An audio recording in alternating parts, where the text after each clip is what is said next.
Good morning, Los Angeles, and welcome to the City Council meeting for Wednesday, the 27th of June, 2007. We're here in John Ferraro Council Chambers, room 340 of City Hall, where we meet every Tuesday, Wednesday, and Friday of the week, except for the first Friday of the month in which we meet out in Van Nuys City Hall. We welcome our viewers on Channel 35, LA City View, which broadcasts all of our council meetings live on Channel 35 through the city's cable system and rebroadcasts it in the evening. We also welcome our viewers via the internet at lacity.org, where you can click on the links and watch live streaming webcast video of our council meetings. And our most recent feature, you can also pull down video on demand of our past council meetings and look at some of our past video through the internet as well. Finally, if you're not close to a television or a computer, you can always call in using Council Phone, which is a service of the City of Los Angeles, in which you can listen via audio to the proceedings of any of our committee meetings or the full council by calling 213-621-CITY. Again, that's 213-621-CITY.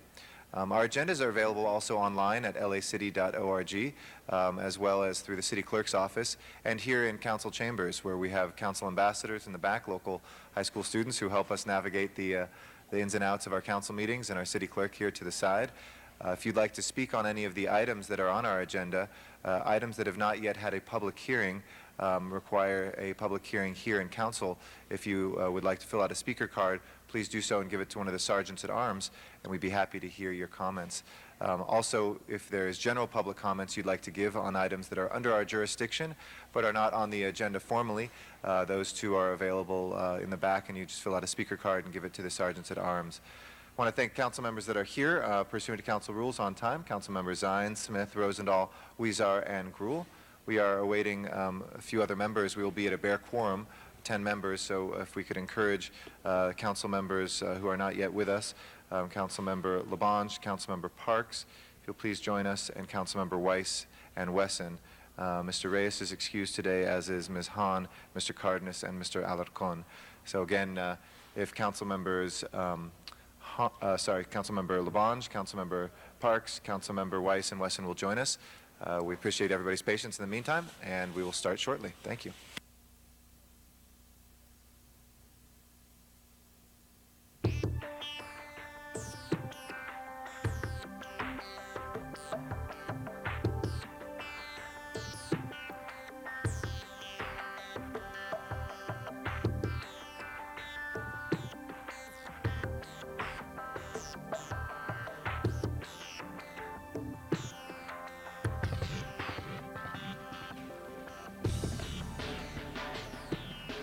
Thank you again to Council Members Gruhl, Huizar, Perry, Rosendahl, Smith, and Zine. We are now at 7 members, awaiting 3 more. Council Member Labange, if you'll join us. Council Member Parks, if you'll join us. Council Member Weiss, and Council Member Wesson, if you'll come as soon as possible. We'll begin the meeting. Thank you again, and we hope to see you soon.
third quorum call for Councilmember Labange, Councilmember Parks, Councilmember Weiss, and Councilmember Wesson. If you will please make your way to council chambers as soon as possible. Again, Councilmember Labange, Councilmember Parks, Councilmember Weiss, Councilmember Wesson, we are awaiting your presence to begin the meeting. Thank you very much, Mr. Parks, for joining us. So it just leaves Mr. Weiss, Mr. Wesson, and Mr. Labange. Thank you very much, Mr. Parks.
Is a final quorum call for Council Members Weiss. We can inform Mr. Wesson is on his way and a couple minutes behind, but Mr. Weiss and Mr. Labange, we need both of you in council chambers. This is a final quorum call. If we can't establish a quorum, we will continue the matters till Friday. Thank you.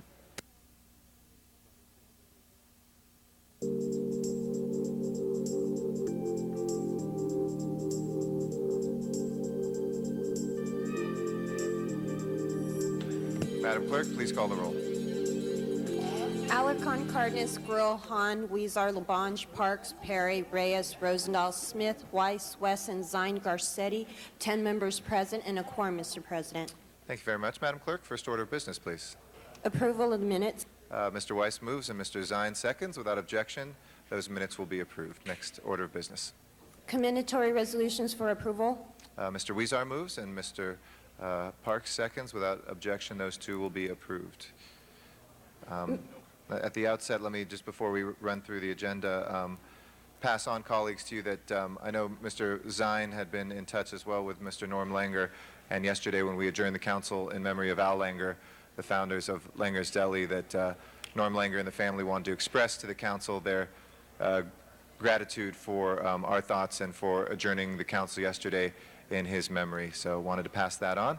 Also, I know we'll be hearing from him in a second, but wanted to welcome Councilmember Mike Wu to council chambers. Nice to see you and to have you in council chambers as well. And so with that, let's run through the agenda, Madam Clerk. Mr. President, would you like to go through public comments at this time? No, let's run through the agenda, please, first. Okay. Mr. President, we have requests to consider. Item number 10, the applicant requests continuance to August 8th, 07. Okay. Is there any objection, colleagues, to continuing item number 10 till the 8th of September? If not, so ordered. Next items. Mr. President, there is also a request for item number 32 to refer that matter back to Public Works Committee. Okay, colleagues, item number 32, is there any objection to sending that back to Public Works? It's okay? Okay. So ordered. Yes, Ms. Gruhl? Okay, hold on one sec. We're about to start running through the ones, but number 20, I'll make sure we call special for you. Next items? Items number 1 through 11, with the exception of 10, are items noticed for public hearing. Items 1 through 9 are street lighting ordinance, while item number 11 is a finding of public convenience or necessity in Council District 13. Okay. The recommendation for this council action is to grant the application, and a motion is required. I will move that on that item. On item 1 and 11, we have cards, so we'll call those special. And on 2 through 9, we will open and close the public hearing on those. Anybody wishing to call any of those special? If not, let's go ahead and open the roll, close the roll, and tabulate the vote. 10 eyes. While that got a majority vote, those will carry over since we do not have 12 members today for a second reading next week. Next items, please.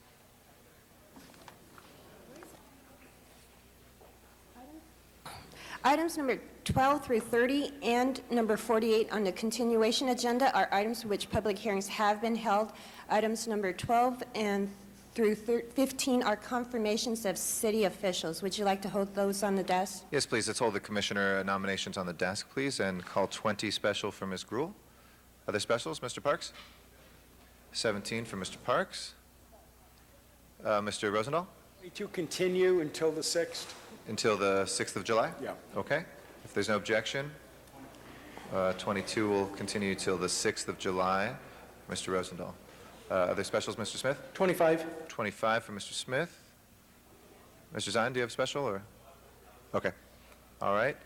So with that, we have on 27, 28, 29, and 30, we have 2 reports on file for each of those. Do those conflict, Madam Clerk, or can we move both of them on those? You may move both of those. Okay, I'll go ahead and move on 27 through 30, both reports. 30 special, Mr. Okay, sorry. Mr. Zine will call 30 special. 27 through 29 will move both reports. And with that, let's go ahead and open the roll on the balance. Close the roll. Oh, I'm sorry. Mr. Labange? Which one? 19, is that correct, did you say? 19 and 26, I apologize. Okay, no problem. Mr. 19 and Labange, we'll 26. take off 19 and 26 for Mr. Labange. And are we okay on the balance, Madam Clerk, to open the roll? Okay, let's open the roll, close the roll, and tabulate the vote. 10 eyes. All of those are approved except for 16, which will carry over for 1 week due to fewer than 12 members on an ordinance. Next items, please. Next items are items 31 through 42, with the exception of 32 are items for which public hearings have not been held. 10 votes are required for consideration. Okay.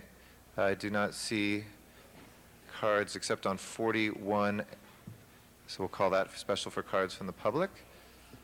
And if we can go ahead on the balance, anybody wishing to call any of those special? Special items? Mr. President, for item number 31, we're waiting for an announcement from the CAO. Okay, let's hold that on the table. That leaves 33 through 40 and 42 colleagues. Anybody wishing to call any of those special? If not, let's go ahead and open the roll, close the roll, and tabulate the vote. 10 eyes. Those are approved. Next items, please. Next items are 43 and 44, and those are closed session items. Would you like to hold those on the desk? Yes, let's hold those on the desk for a closed session. Next, if we can recess the regular meeting and call the roll for the special meeting, please. Alarcon, Cardenas, Gruhl, Hahn, Weezer, Labange, Parks, Perry, Reyes, Rosendahl, Smith, Weiss, Wesson, Zine, Garcetti. 10 members present and a quorum, Mr. President. Okay. Colleagues, anybody wishing to call any of those special? 45, 46, and 47. I think 46 and 47 are closed session items, so why don't we go ahead and hold those on the table. And we do have a card for 45, so we'll call that special for cards from the public as well. If we can continue this back to the regular agenda and go to the continuation items. Mr. President, the continuation item was heard already. Excuse me, what? We have item 48, correct? Oh, I'm sorry. It's 48 before us, yes? Okay. Anybody wishing? And we have a card for 48, so we'll call that special. That's a continuation before. Yep. All right. And that's the full agenda. We'll return to public comment now. This time, I'd like to invite forward for general public comment on items that are not on our agenda but are nevertheless under our jurisdiction. Glenn Doris Boone. And each speaker will have 2 minutes. We have a timer there on the podium to help people guide their comments. Glenn Doris Boone here.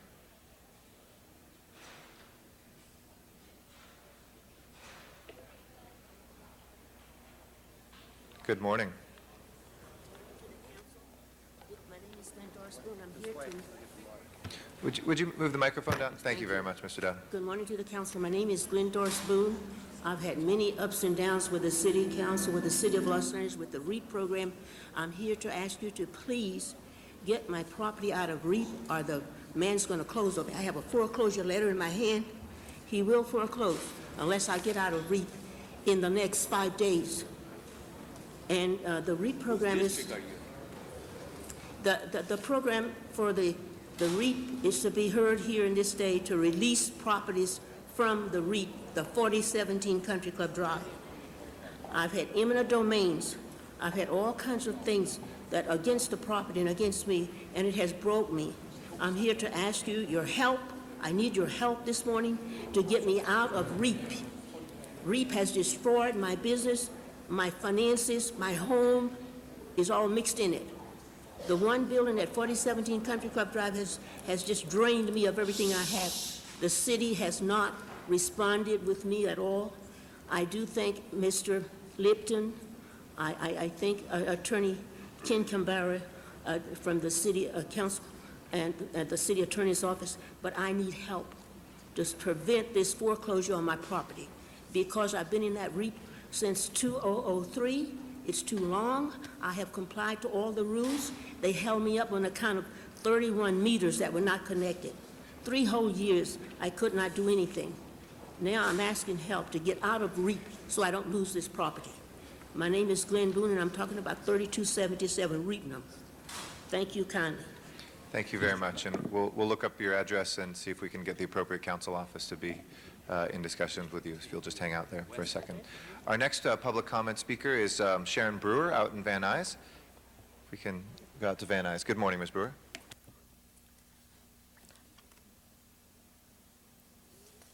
Hold on. There you go. We'll give you a few extra Hi. seconds, don't worry. It was like I was dashing. A little more warning would be very helpful. Sharon Brewer, Encino Neighborhood Council election, June 28th, 2007, tomorrow.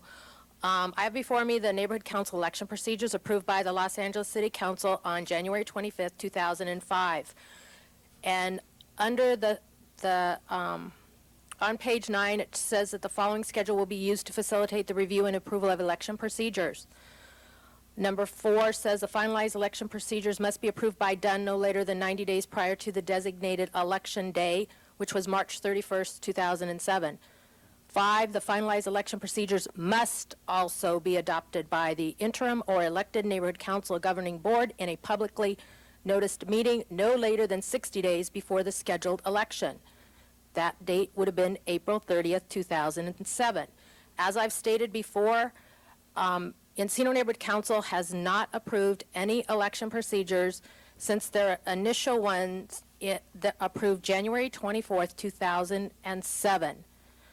Also, I have a communication from the chair of the election committee that with a letter that was sent from Dunn dated April 1st saying that this letter is in response to Encino Neighborhood Council procedures for 2006 received by the Department of Neighborhood Empowerment, and after reviewing them, that the procedures, the independent election administrator for the election has concluded that procedures meet the requirements set forth for the neighborhood council election that's supposed to be held on June 28th, 07. Again, it says 2006 for an election that's 2007. It also says that the neighborhood council needs to finalize the approvals by April 29th. This election needs to be postponed. Thank you, Ms. Brewer. Our next speaker is here in council chambers, Oscar Johnson. Is that next speaker?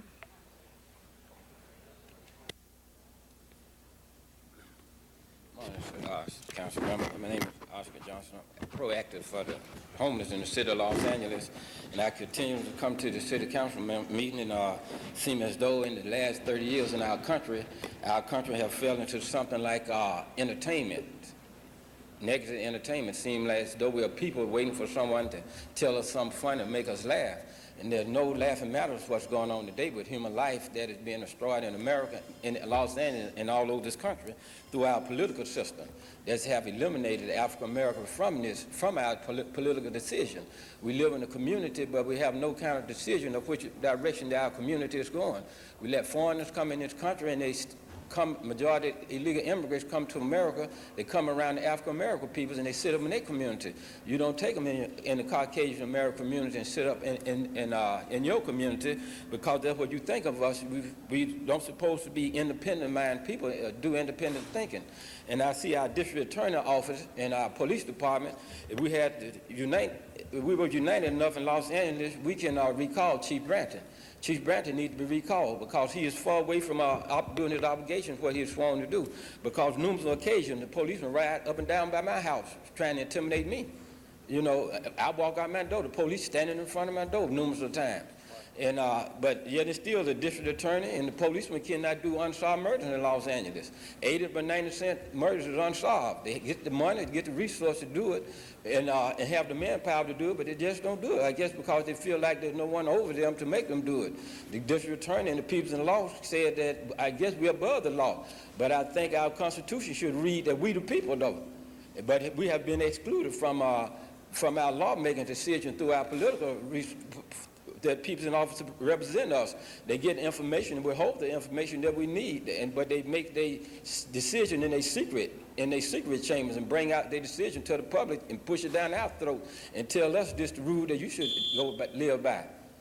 Thank you very much, Mr. Johnson. If I could ask our Sergeants at Arms for assistance, and if I could ask folks, there's a number of conversations happening in the sides, just to keep your comments to a minimum, or if you can take them behind chambers or outside, please. I believe it's Felix Cordona, is that correct? I can't quite read. Feli Cordona. I'm sorry, is it Felix, sir? If you just state your name for the record, excuse me if I butchered it. 2 minutes isn't enough. What I wanted to say, I was going to talk about What's your name, sir? Just so we can. Is it Felix Cordona? yeah, Okay, got you. Go ahead. I want to talk about the May 1st demonstration. I was there when it happened. Now with Chief Bratton is thinking that they think the marchers did it. They didn't. The police, I was over there by Parkview and Wilshire. I was standing there watching them coming up on Wilshire. Then all of a sudden, from Parkview, about 50 or 60 police come in, marching there, leaning their sticks and all that. They want to beat them. Marchers kept coming up, and the cops are just moving their sticks like they want to hit somebody. And the leader of the marchers came up, talked to them. They didn't say nothing. So they tried to stop the marchers, and the marchers couldn't stop. So they turned them into the park. And then there's some in the bottom. They're wondering what's going on. Nobody said nothing. So the marchers kept coming up, and the cops acted like Nazis coming and waiting and waiting. And then they had a white truck, speaker truck in the back. Nobody used it. So here comes the cops, the ones on the motorcycles that came through. The police are standing right there. They came through, started pushing the motorcycles against the people. And they weren't, nobody was hitting nobody. They were just trying to push. Finally, the police got out their sticks, started beating them. And then they ran. I was wondering what was going on. So I went down to Alvarado and Wilshire. Here they marchers were trying to march to there. The police stopped them. So nobody was throwing bottles or anything. The only bottle I saw was plastic. After 15, 20 minutes of getting beaten, the people threw a bottle at them, and that's plastic. And I don't want to say more, but that's about it. Yeah. Thank you, sir. The next meeting of our task force on the May 1st incident will be next week. Mr. Reyes and Mr. Weiss, the chairs of that, are, I think, nailing down the date. But if you check out our lacity.org calendar or consult the clerk's office, that'll give you a chance to speak more about that. So I'll have somebody come and talk to you about how you can find out that information for next week. Will I have more time downstairs or what? I'm sorry, that'll be a committee meeting separately. I believe it's going to be near MacArthur Park. But I'll have somebody come talk to you. Michael Hunt is our next speaker. Thank you very much. I'm the pirate outlaw Mike Hunt. Name's not required, a cross-examination. I don't know why we're cross-examining people, but I want to give my shout-outs, first of all, to the other outlaws. The newest one, Paris Hilton. She knows what it's like now to be released from custody. So come down to City Hall, Paris, and you can bring the helicopters and all the units and all the other resources that we're wasting following you around everywhere. I want to know why yesterday's meeting didn't come up on the web. I really wanted to check the on-demand web service from the city. It normally comes up straight away. I missed that, and I really wanted to see what happened to Zumadog. I heard the ratings were up.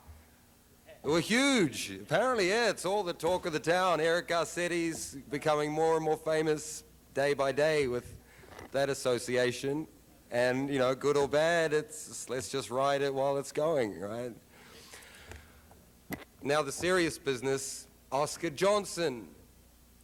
Forever and ever, it seems, still, Dennis Zine, I want him to continue with that liaison thing. Where's the guy who, like, talks to these people and just gets something rolling, you know, so that they're not just here every day like we were forever and ever, you know, the same old thing. Let's just get that person who intercepts, you know.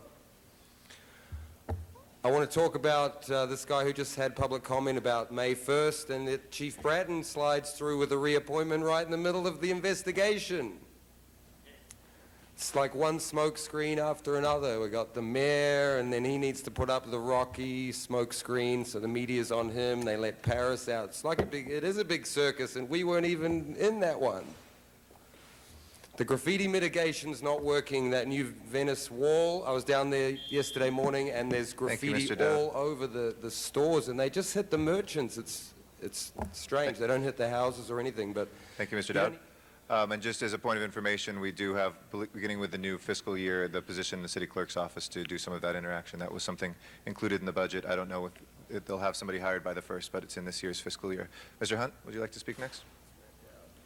Today I'm Matt Dow, and I'm here to talk about the city and its policy in listening. We've been down here for approximately about a year and a half, and we asked you guys to listen to us. And just listen is the key to what we're saying. When you don't listen to the people who put you in office, then we have to revert to court and things like that, and we really hate that. When we first came down here, we tried to reason with the city council and the city council members of the board and things like that. We tried to express how you guys were violating our First, our Fourth, our Fifth, and 14th Amendment. Nobody wanted to hear that. It's ways that you listen. I'd like to welcome our latest outlaw. He said it was Paris Hilton, but it's actually Steve Rhodey. In this matter, we would like to convene with you guys, and we would like to sit and talk with City Council about listening. Listening is what you hear, you know, and then it's how you take it and then make it all happen. So on that note, I just really want you guys to listen to Oscar Johnson, all the people that's talking to you guys, so that you guys understand what we're saying and know that if you're African American, if you're Hispanic, if you're Angloid, you know, or if you're Sweden, you know, that you're being heard and not just laughed about what we're saying. Mr. Garcetti, I want to see you still sit as president. That's just my opinion, you know, and you know, I don't think you did a bad job. I don't think you did a good job. I think you did an adequate job. So. Thank you. Our next speaker is Andrew Allering. Excuse me if I mispronounced that as well. Is it Allering? Is that right? Allering, excuse me. Council President Garcetti, honorable members of the Los Angeles City Council, I'm here today to express great concern regarding the health of democracy in the city of Los Angeles. As you may know, recently there has been a cloud of scandal hovering around the city attorney's office. City Attorney Delgadillo is currently facing a City Ethics Commission investigation and a separate investigation from the State Bar of California. These investigations likely will not go far enough to ensure that justice is served in our city. Without justice, our democracy is harmed. The serious allegations against Mr. Delgadillo regarding the use of his city-issued vehicle and the use of city employees to conduct personal business and babysit amount to a misappropriation of the city's funds. This misappropriation of funds can be better described as theft from the city's treasury. Theft is a criminal offense under penal code. Depending upon the amount of the theft, the crime may rise to the felony level. When a public official violates that public trust, they should resign or be removed from office. Council, you are charged with guarding the public's trust. Therefore, I ask that you pass a resolution requesting District Attorney Cooley to investigate Mr. Delgadillo's likely criminal conduct and file appropriate charges. If Mr. Cooley will not investigate the city attorney, then this council should ask the Attorney General to investigate. Half a world away, some of the city's poorest residents are fighting and dying for democracy in Iraq, while Mr. Delgadillo steals from our treasury. This is an insult to our city, our country's judicial system, and to American democracy. I issue this challenge. Mr. Delgadillo, honor our democracy and those fighting for democracy in Iraq by resigning immediately. If you do not resign, I will spearhead your recall from office. In my hand, I have a recall petition for Sheriff Lee Baca. Mr. Delgadillo, please don't force me to draft your recall petition. Honor democracy and own up to your conduct and resign from your office. Thank you. Thank you. Our next speaker is out in Van Nuys, Miriam Fogler, and after that will be William Morrison back here in council chambers. Good morning, Ms. Fogler. Good morning. The problem is that the people are undivided here. I see that. Everybody's got their own specific public comment. Whoever's doing wrong, the guy was talking about last speaker, you got to watch these people, watchdogs, and to let the public know and keep them informed and let them know not to vote for the people back in office. The first thing I want to say is that there's somebody that's going to be up for reappointment here for the city planning, and he's responsible for Prop H that was passed 25 years ago when he was sitting here on the city council, and he had some problems, and he couldn't be really elected. People didn't like him, and Sorry, the city we have council. to have general public comment. That's an item that's a little bit later in the agenda. So, Well, I'm just telling you, talking about Proposition H, which is dealing with the salaries tied to the county municipal judges, which you're not going to be accountable to the city people, the voters here in the city of Los Angeles. So you automatically get a pay raise every year. No questions asked. Nobody has to scrutinize it.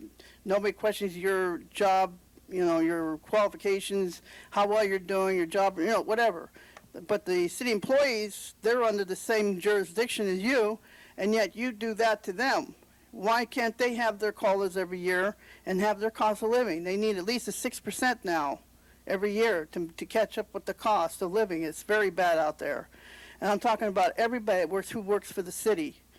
So what I'm saying is that this Michael Wu needs to be not to be reappointed, because he's the one that has caused nothing but problems for our city here on the city planning. A lot of problems we're having here with the planning department. Now, also, I want to say yesterday about the Iran thing. Oh, I ran out of time, but I just want to say is that we need to be backing up some Iranians who don't approve of the government of Iran. Thank you. thank you, Ms. Fogler. Our last speaker is William Morrison here in council chambers. Good morning, Mr. Morrison. All right, Mr. Garcetti, thank you very much. Actually, I'm not too sure here of any of the council members around this square. My cousin passed away last Monday. On June 18th, in Council District 13, by a hit-and-run drunk driver, which this kid was 20 years old that hit my cousin. My cousin was 37 years old and died on the way to the hospital going to Senior Sinai. Unfortunately, I know like a lot of businesses over in Hollywood that are liquor businesses do sell liquor to minors, to underage individuals, and this needs to stop. They labeled my cousin as a transient, in which case they should have taken him to the nearest hospital. They took him to Senior Sinai, in which case it should have been to a nearest hospital within the area of Hollywood and Sunset and La Brea.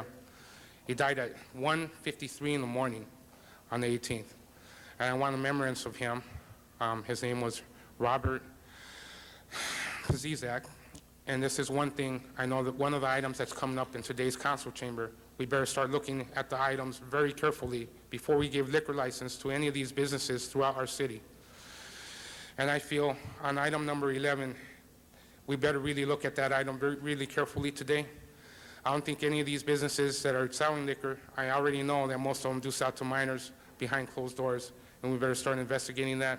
In the healthcare issue, whichever hospital is doing good business with the city of LA, like Kaiser should have taken in my cousin at that present time. Thank you very much. Thank you, Mr. Morrison. We're working very closely with the police, not only on that case, but also on some of the underage drinking. I'll be happy to have somebody come talk to you about the specific incident, see if we can assist.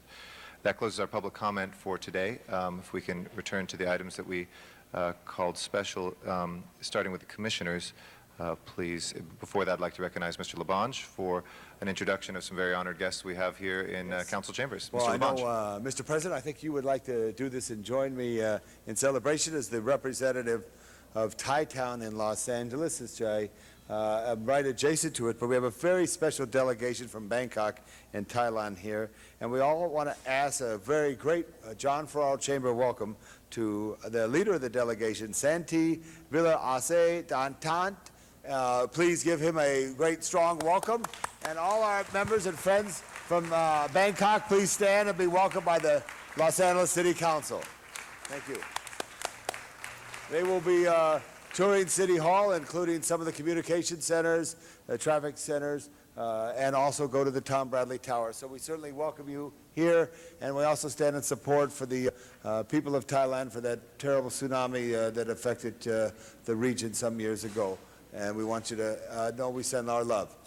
Thank you, Mr. President. Thank you very much, Mr. Labange, and Sawadee Kap. Nice to see everybody here, and we welcome you to council chambers from our City of Angels to your City of Angels, Bangkok. Very much appreciate you being here. Thank you very much. And with that, if we can return to the commissioners that we have before us, starting with if we take 12 and 13 together, please. Item number 12 and 13 are commission appointments.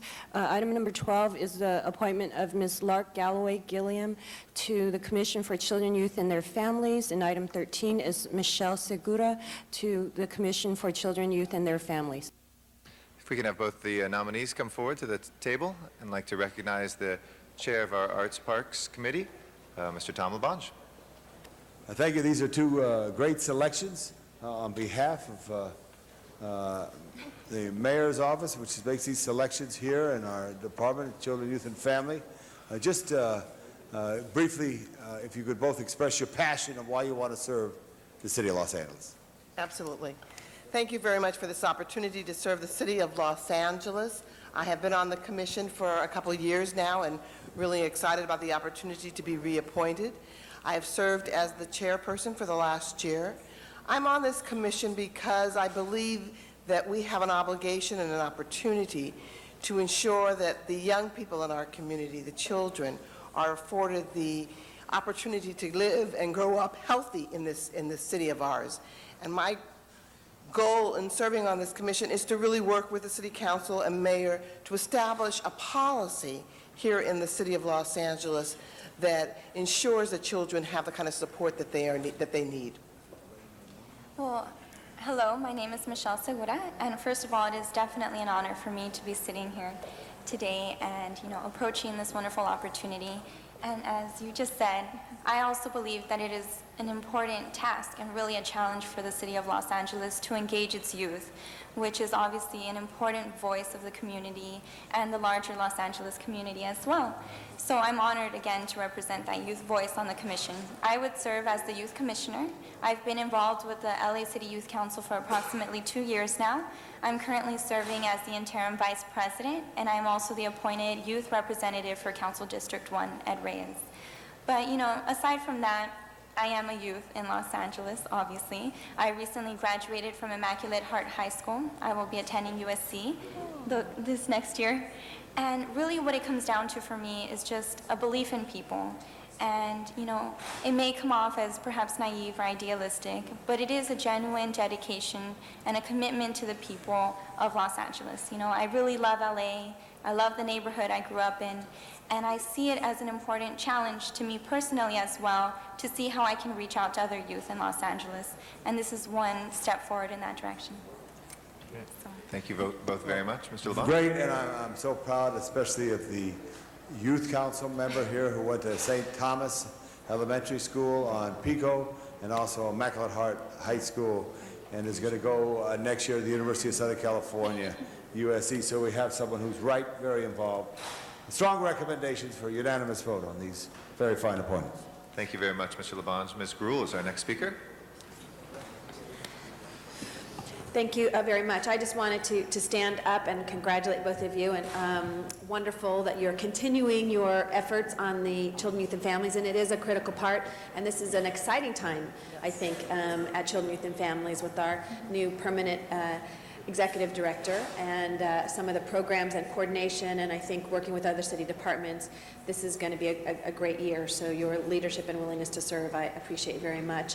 And as a youth member, I know Tom LeBonge and Ed Reyes and I, you may have mentioned that, and Mark Lee Thomas all served on a different version, but the Mayor's Youth Council at the time. So if you want to go into politics, there is a place for you, I think. But it is critical to hear your voice about what the young people are thinking, what kinds of programs we should be offering, what kinds of issues this council should be addressing. And so I'm glad you're willing to serve on the Youth Council. It was a great experience for me, and I know it will be for you. So just a thank you, and I vote as well. All right. Thank you very much, colleagues. With that, let's go ahead and open the roll on the nominations, close the roll, and tabulate the vote. 11 ayes. Congratulations. Round of applause for our commissioners. Everything will be forthwith this entire week. Congratulations. Next nominee, please. The next nominee is item number 14, and that is Ms. Gail Garner-Roski to Cultural Affairs Commission. Okay. Ms. Roski, if you'd please join us. And again, I'd like to recognize Chair of our Arts, Parks, Health and Aging Committee, Mr. Tom LeBonge. Well, thank you very much, Mr. President, and as Ms. Commissioner Roski is seated here, we have a great commissioner here who has passion for the arts, an artist herself in her own right, who does great work, but is passionate and has really helped focus the department more in this transitional period, which we've been under with the change in command and the new general manager awaiting full-time assignment here in the next few weeks. Commissioner Roski, thank you for your service to the city of Los Angeles. You are a very special person and a great artist. Just give us a little passion and a reminder what we members have to do more for the arts. Well, I'm thrilled to be a commissioner again, probably especially because Al Nodal is our president of our commission, and I really believe in Al. My vision for our city is to see public art everywhere in this city, especially temporary public art. I'm very interested in getting the ball rolling on public art. Other cities have found the value of that. I want our city to really find. I was chairman of the largest public art project, which was the Angel Project. And I really believe we have some great ideas, and hopefully the City Council will help us to see those ideas come to fruition. Thank you. Good. Ms. Roski, thank you very much. Members, I ask for a strong aye vote. And very beautiful. Yes. Mr. Smith is next. Hold tight, Ms. Roski. We've got Mr. Smith and then Ms. Gruhl who want to say some comments. Yes. You didn't also state, and I wanted to put on the record, that besides your strong passion for the arts, that you've endowed the University of Southern California, and a building is named in the arts department after you because of your strong commitment. I think that's something people need to know, that you've really invested your own personal wealth and time in the arts, and you give it back to the city of LA and this commission. When you talked about the Angel program, I think that was one of the more exciting art programs in all LA's history, probably. So many people got involved and excited about it. Are you thinking something along that lines, or maybe Angels 2 or something? Well, we did 2 years of Angels, and I really think that that's one project, but I think there's some others that we should strive for. What my goal is to get, we have the largest art community in Los Angeles, and it's very diverse. All kinds of art is being made in this city. I would love to see a project that could really include all of those different modalities. For instance, our contemporary artists down in Venice don't really communicate with our traditional landscape artists, for instance. What about doing a project where all of them are going to compete to decorate our city in a temporary way, that we would all be able to enjoy not only from a walking position, but maybe a drive-by position? There's all kinds of possibilities, and I'm working on it. Okay.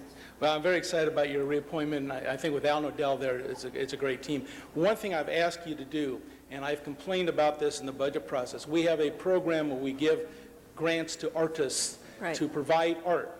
The problem is we're giving city revenues to people who do art that A, may not live in the city of LA, and B, may not give their art back to the city of LA. And I've asked the department to say, why are we giving grants to people out of LA? Why are we giving grants to people that do not benefit LA?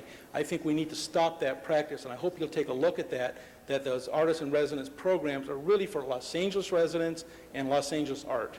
And I hope you'll take a good look at that. I definitely think you're correct. And I was in charge of the art for the cathedral. And in choosing artists for the cathedral, we really looked at using, well, it wasn't city, but it was California artists. We have every piece of art in there was designed by a local artist.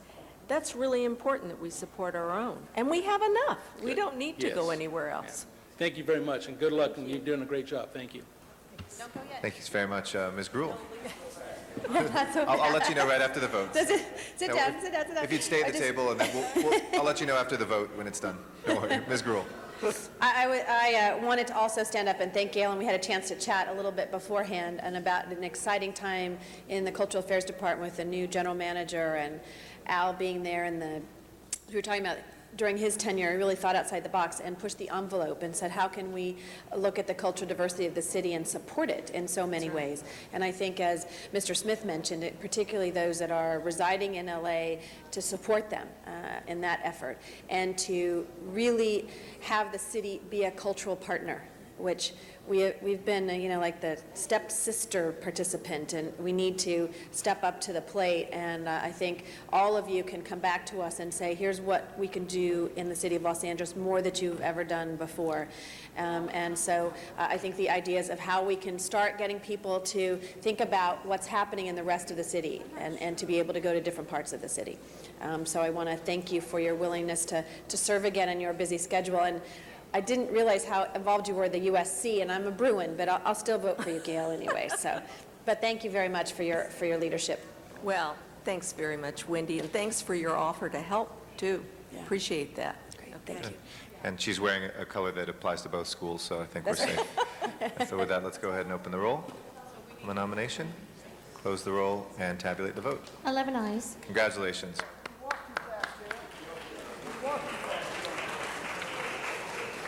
If we can move to our last nominee.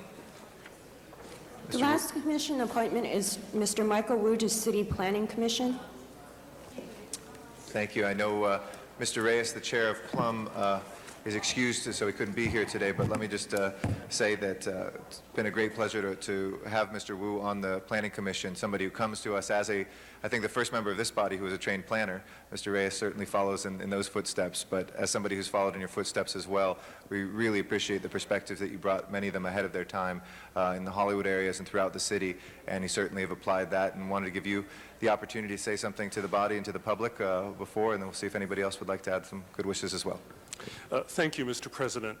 The City Planning Commission is at the epicenter of many of the toughest challenges facing Los Angeles going into the future. So whether it's where will people live, what kinds of jobs we'll have, what will neighborhoods be like, these issues are very troubling, but at the same time, we welcome these challenges. So I'm very grateful for the opportunity to serve on this commission, to work with Gail Goldberg and the staff of the department, as well as my fellow commissioners, to try to help address these issues. And we're very grateful that this council has approved a budget for the department, enabling the department to hire a lot more people to be able to start to more effectively address these challenges. So I'm very grateful for having this opportunity if you decide to vote to confirm me, and look forward to working with you as we address these challenges together.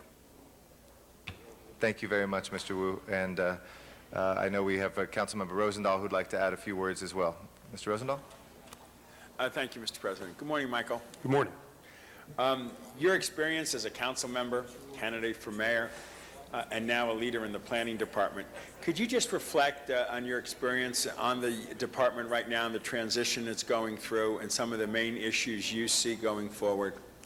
Well, Mr. Rosendahl, when I was in your place, I remember having the feeling that the planning department was burdened with many responsibilities, but that in many ways in those days, the department tended to be undervalued, it tended to be underestimated. I think that members of the council and other elected officials tended to look elsewhere within the city bureaucracy for solutions to problems. Today, I think there's been an enormous difference. I think that the leadership of Gail Goldberg and other leadership from the staff has really helped to reinvigorate the department, perhaps in some ways that actually increase the workload and increase the expectations of the planning department. So it's sort of a case of the glass half full and glass half empty.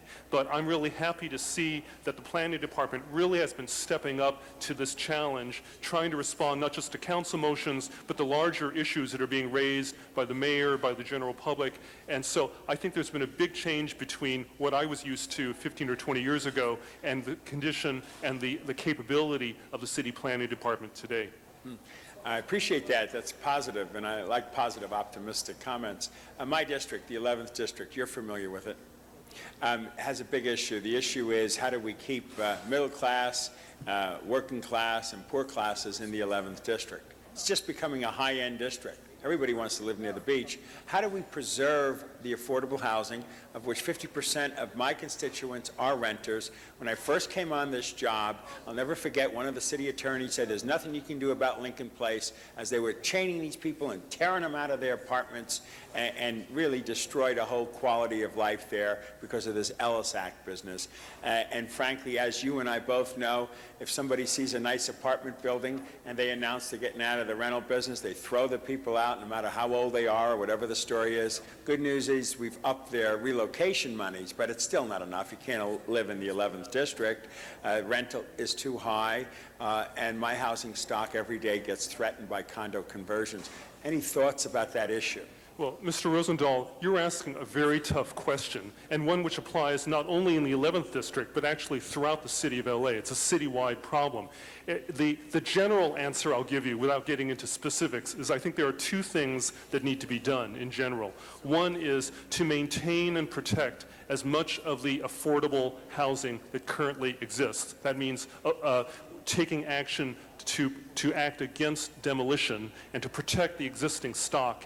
And then second, to be more aggressive throughout the city in terms of promoting new construction of affordable and market rate units, because I believe that the estimate citywide of the shortfall of housing units is amazing. It is dramatic.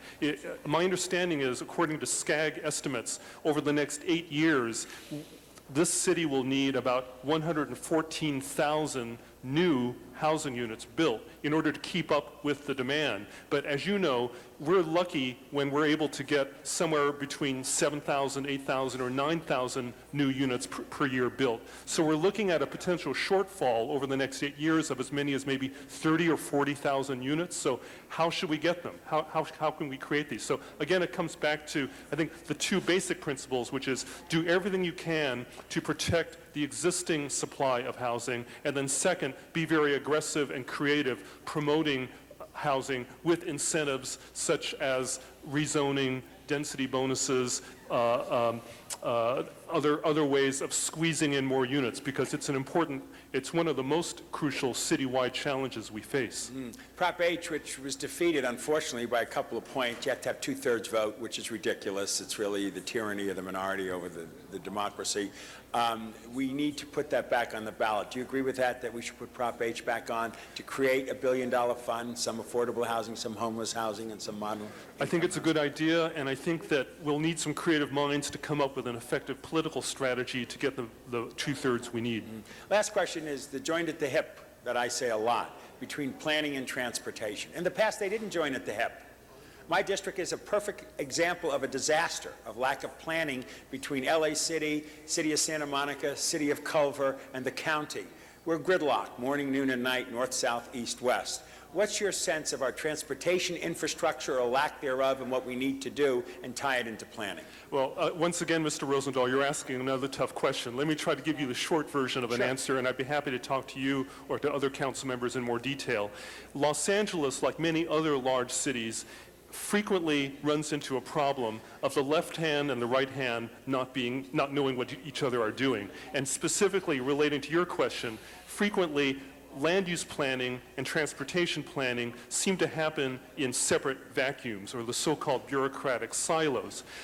In the City Planning Commission, we have a limited ability to force the land use planning and the transportation planning ideas to start to come together. For example, as one commissioner, I've tried to take it upon myself to challenge what I consider to be the crazy off-street parking requirements in the city, which have the effect of providing a kind of indirect incentive for people to drive cars more, because we require developers to spend huge amounts of money on building off-street parking, thus being a kind of a subsidy for using more cars. The planning process on the land use side has some ways of dealing with it, and I know that the general manager of LADOT and Gail Goldberg are talking to each other, talking about issues like how to promote transit-oriented development. But in my opinion, there really needs to be a lot more in terms of bringing the land use planning and transportation planning together. Too often these decisions are being made separately, and the city really suffers from that. Thank you. And, you know, we need to have a master plan, a 20-year plan of transportation infrastructure for Southern California. It's not just a city, it's not just a county, it's the region we're in. We're all in immense gridlock. We need some real leadership from our mayor and from our governor, putting it on the wall and saying, here's what we need to do over the next 20 years. Here's the funds we're going to get to do it, so that people have some hope. They have no hope right now. They're fed up and frustrated. Another subject, real quickly, is the small towns work together. They're departments of this, that, and the other, and they look at their city organically. We don't as a city. It's part of this right-hand, left-hand. DWP doesn't talk to street services. You know, I have an example of one street that they were trying to pave over again, but the pipe underneath has been there since 1925 and needed to be replaced. I intend to take my district, the 11th district, and pull all the services together in one room and talk about it like the small towns do. Get everybody on the same wavelength. Does that make sense? Yes, I think that makes a lot of sense. From our point of view, you may be aware the City Planning Commission had its first ever joint meeting with the CRA board because we found that in the lack of communication between the two different departments, sometimes the Planning Commission was being sent projects by the redevelopment agency that we felt were not consistent with the so-called 14 principles that we enunciated recently about how to make our city more sustainable. So it'd be better if, instead of having these overt conflicts, if the departments and the commissions actually talk to each other more. So your encouragement, I think, would be very helpful. Well, we're all blessed that you've stepped back up to the plate to being on the Planning Commission. You're eminently qualified. You're a great leader in this city, and thank you so much for doing it. Thank you. Thank you. We next have Mr. Zine to be followed by Ms. Gruhl. Mr. Zine. Thank you, Mr. President. Good morning. Good morning. You stood down at SC? The what? Yes, yes. Although for the UCLA people, I'm also there 1 quarter a year. All right, okay. You just got the full council vote. Okay, good. There you go. You mentioned housing, planning, transportation, the disconnect, and the problem that we have, at least in the Valley, is the cost of housing. Our single-family residents seem to be evaporating. It's now condos and lofts downtown at extremely high rates. The opportunity to provide that income for an individual to afford that particular residence. And I know that I grew up in an apartment, and then my parents ultimately bought a home, live in a home now, a single family with a garage, and you can put your stuff there away, and a backyard and a dog and all that. The new trend is to get away from that, just because of the population. I know that SCAG has said 113,000 additional units here. The question is the jobs that go along, so you'll be able to have the income to support the residents and not have multiple families living in a 1 or 2 bedroom apartment. How do we blend that together? And I understand your issues on transportation, which has been a major disconnect for years.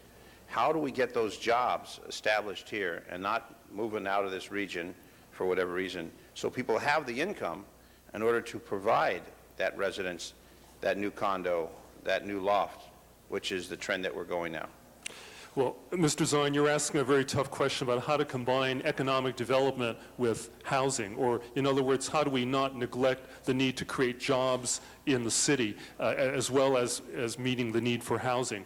I think that there are some ways that the city planning process can address this, whether it's through rezoning, whether it's through offering planning incentives to property owners or business owners to get them to locate in the city. I think that may require greater flexibility than we've offered in the past. I'm also very interested, again, trying to bring different worlds together to get business owners and property owners who are thinking about expanding their business to also think about supporting housing located close to where their businesses are located. For example, in my spare time, I'm chairman of the governing board of Hollywood Presbyterian Medical Center. As you may know, there are these parking lots and parking structures around. The new owner of the hospital came up with an idea about putting a shopping center around his hospital, thinking if people went to visit their sick aunt, they might go into the shopping center for a couple of hours. I suggested to him, maybe if you've got this land around the hospital, you should think about supporting housing, especially housing for nurses and other hospital employees. This is not a solution for everybody, and part of the dilemma of the question you're raising is the need for housing for families with children. That is, it's relatively easy for us, whether in Woodland Hills or in downtown LA, to provide lofts or 1 or 2 bedroom apartments for singles or couples without children. But one of the ways in which Los Angeles is really suffering is that we're losing a lot of families with children whose adults work in the city of LA, who are moving out to the outlying areas because it's the most affordable place to find a place that's suitable for families with kids. So I think that as we promote housing, and in the Planning Commission, we're getting more and more of these mixed-use projects with apartments on top of retail projects. We aren't seeing a lot of what I would describe as family-oriented housing. And so I think that through the planning process, we have to find ways to stop forfeiting the family-oriented housing for families with kids, from moving further away from the center of the city. I know if you drive out to Rancho Cucamonga, which I've traveled out that area, desert land, that they're building city upon city, single-family residence, $500,000, but a brand-new home. The shopping centers are coming out there, and you're right. And the people clog the roads to get into the jobs. Exactly. So, Mr. Zine, this is exactly the problem I was trying to get at in my answer to Mr. Rosendahl about the disconnect between land use priorities and transportation priorities. By failing to provide housing for families with children, and by having these families move further away while the jobs are located still in the urban core, we are worsening the transportation problem by having all these people driving unnecessary distances to get from their home way out there into the city. So again, that's another reason why the land use and the transportation need to be locked together. And I hope that your inclusion on that commission will bring that about, because it's desperately needed in your insight, urban planner, to try and take it up a step from where we've been, because we really have been in an environment of more and more development, no transportation enhancement. Right. And believe me, I'm born and raised in Los Angeles. It's not like New York. It's not like the East Coast where you rely on public transit and it's convenient, it's efficient. Our public transit system is really a shamble when you look at the opportunity to go from the Valley to LAX. It takes an hour to get from Pasadena to downtown on the Gold Line. The commute is too long. So people say, it'll take me an hour and 50 minutes in a car, an hour in the public transit. Well, I'll go in a car. So that issue, that disconnect, people keep talking about transit, put an orange line, put a red line, a blue line, whatever. It's a nice idea. They don't connect.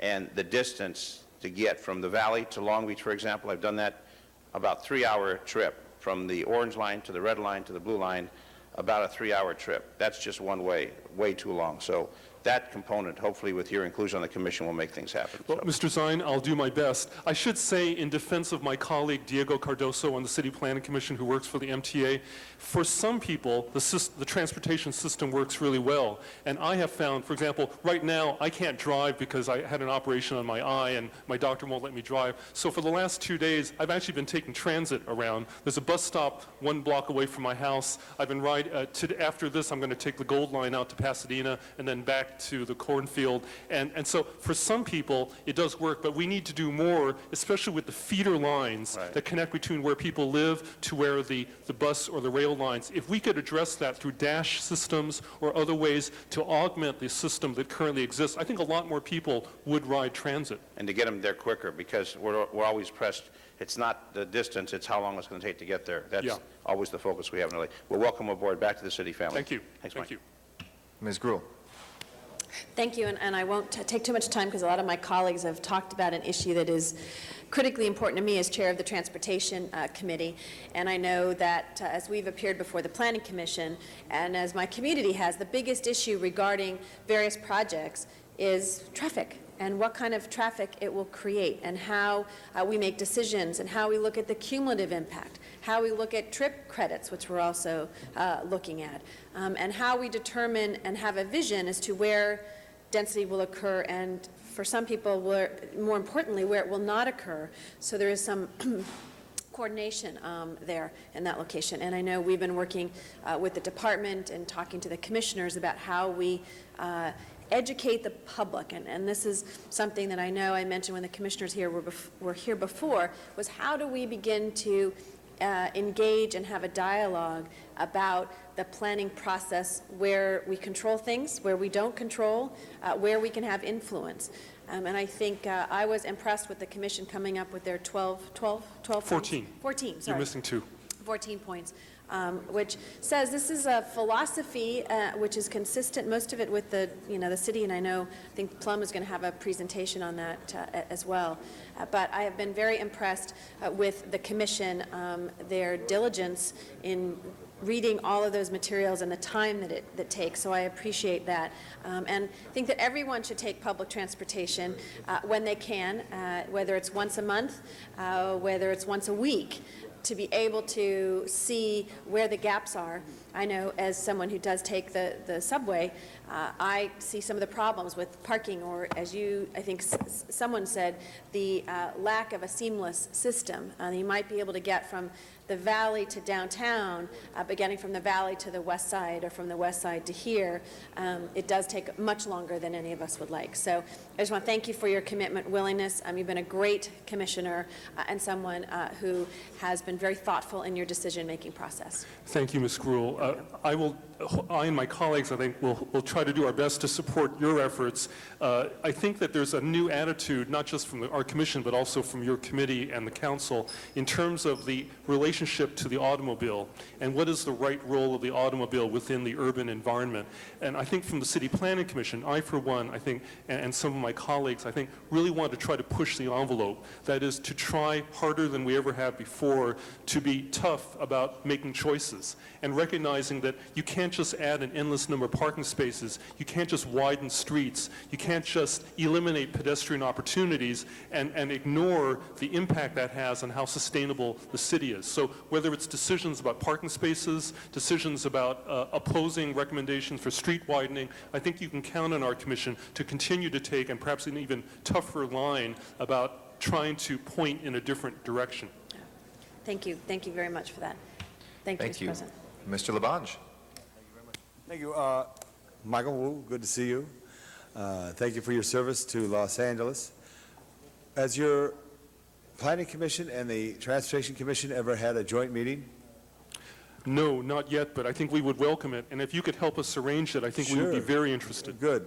And also to look at some issues here which would be deeper. I know your longtime involvement with Los Angeles, because sometimes I feel the Transportation Department goes one direction, which is important, and then when the Planning Department goes another. And sometimes I think it would be great to put everybody in a room and say, you know what, maybe we could do a little of this better if we put this over here, put that over there. So I welcome that.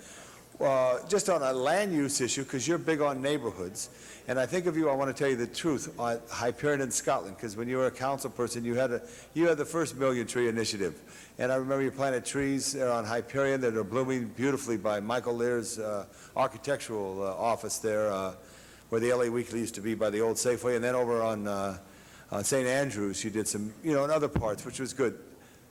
What about this idea of one-way or converting streets to dual-function counterflow lanes like Pico and Olympic? Mr. Labange, thank you for asking this question.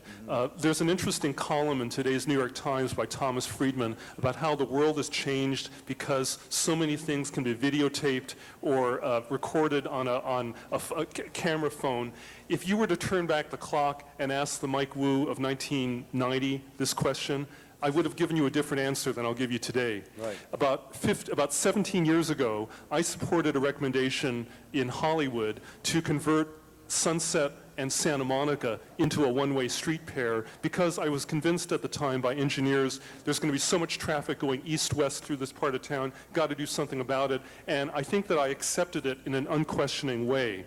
Today, with a proposal to turn, say, Olympic and Pico into a one-way street pair, I think because I'm thinking differently now, perhaps more neighborhood-oriented, also more sustainability-oriented, to me, I wouldn't completely rule out the idea of one-way street pairs, but I think the current proposal at Olympic and Pico essentially is proposing to bring a freeway without the infrastructure into the core of a city, and in a way it goes against what I think some of our basic policies should be, which is it will make it easier for people to go between the west and the east in their cars, instead of using an incentive to get people to not get in their cars. I've said unofficially that I think I'd only support one-way street pairs on Olympic and Pico if they were set aside only for transit. Mm-hmm. In other words, why worsen the traffic by making it easier for cars to get there? Or create a track beat. It is a couplet where there would be a counterflow and there would be times that the buses would always run in each direction. But it's worth looking at pairs of streets. I know in the Valley, and I try to champion some transit issues from time to time, but you have Victory Boulevard, Roscoe, Sherman Way, some big streets, and how you can, if you come in the right speed, you can move across. But the planning issue is very important. Bump outs on intersections to make streets narrower where it makes sense. I think all that needs to be discussed. That's a public works issue, but your experience will bring a lot to it. I do believe, though, it's important that we really fight for it. I'd like to ask you to do this thing, mansionization, because nothing upsets the neighborhoods more. Last Sunday morning, we had time before the special walk that they had for Project Angel Food when we walked from their old headquarters out on West Sunset Boulevard to their new headquarters on Vine to go up into the Hollywood Hills prior to the walk. And the mansions are bigger than, I thought I was at a Holiday Inn or one of those, what do they call those junior Holiday Inns? Whatever they call those junior, Orlando, thank you for that help there. Whatever they are. We can't, I believe you should have a home, and it should be a right size, but the issue has to come back to us, and we should do it, whether it's in the Hollywood Hills, or in Atwater Village, or in Boyle Heights, or in Venice, or Jefferson Park, or Van Nuys, or Winnetka. Mansionization is an issue that touches everyone's concern. I see Mr. Rosendahl perk up on that. Would you please push that? Okay. Yes, I think it's on our agenda tomorrow, sir. Great. So I will do our best to, we'll do our best to come up with something and bring it to this commission. Thank you very much, Michael. And it's good to see you walking in the neighborhood when I see you walking, and it's good that your service to the city continues. And I hope all's well with your family. Thank you. I know I speak for Mr. Garcetti to the chair. We appreciate having your input in the community from your long service. Thank you. Thank you very much, Mr. Labange. Mr. Parks is next, and then Mr. Rosendahl for a second time.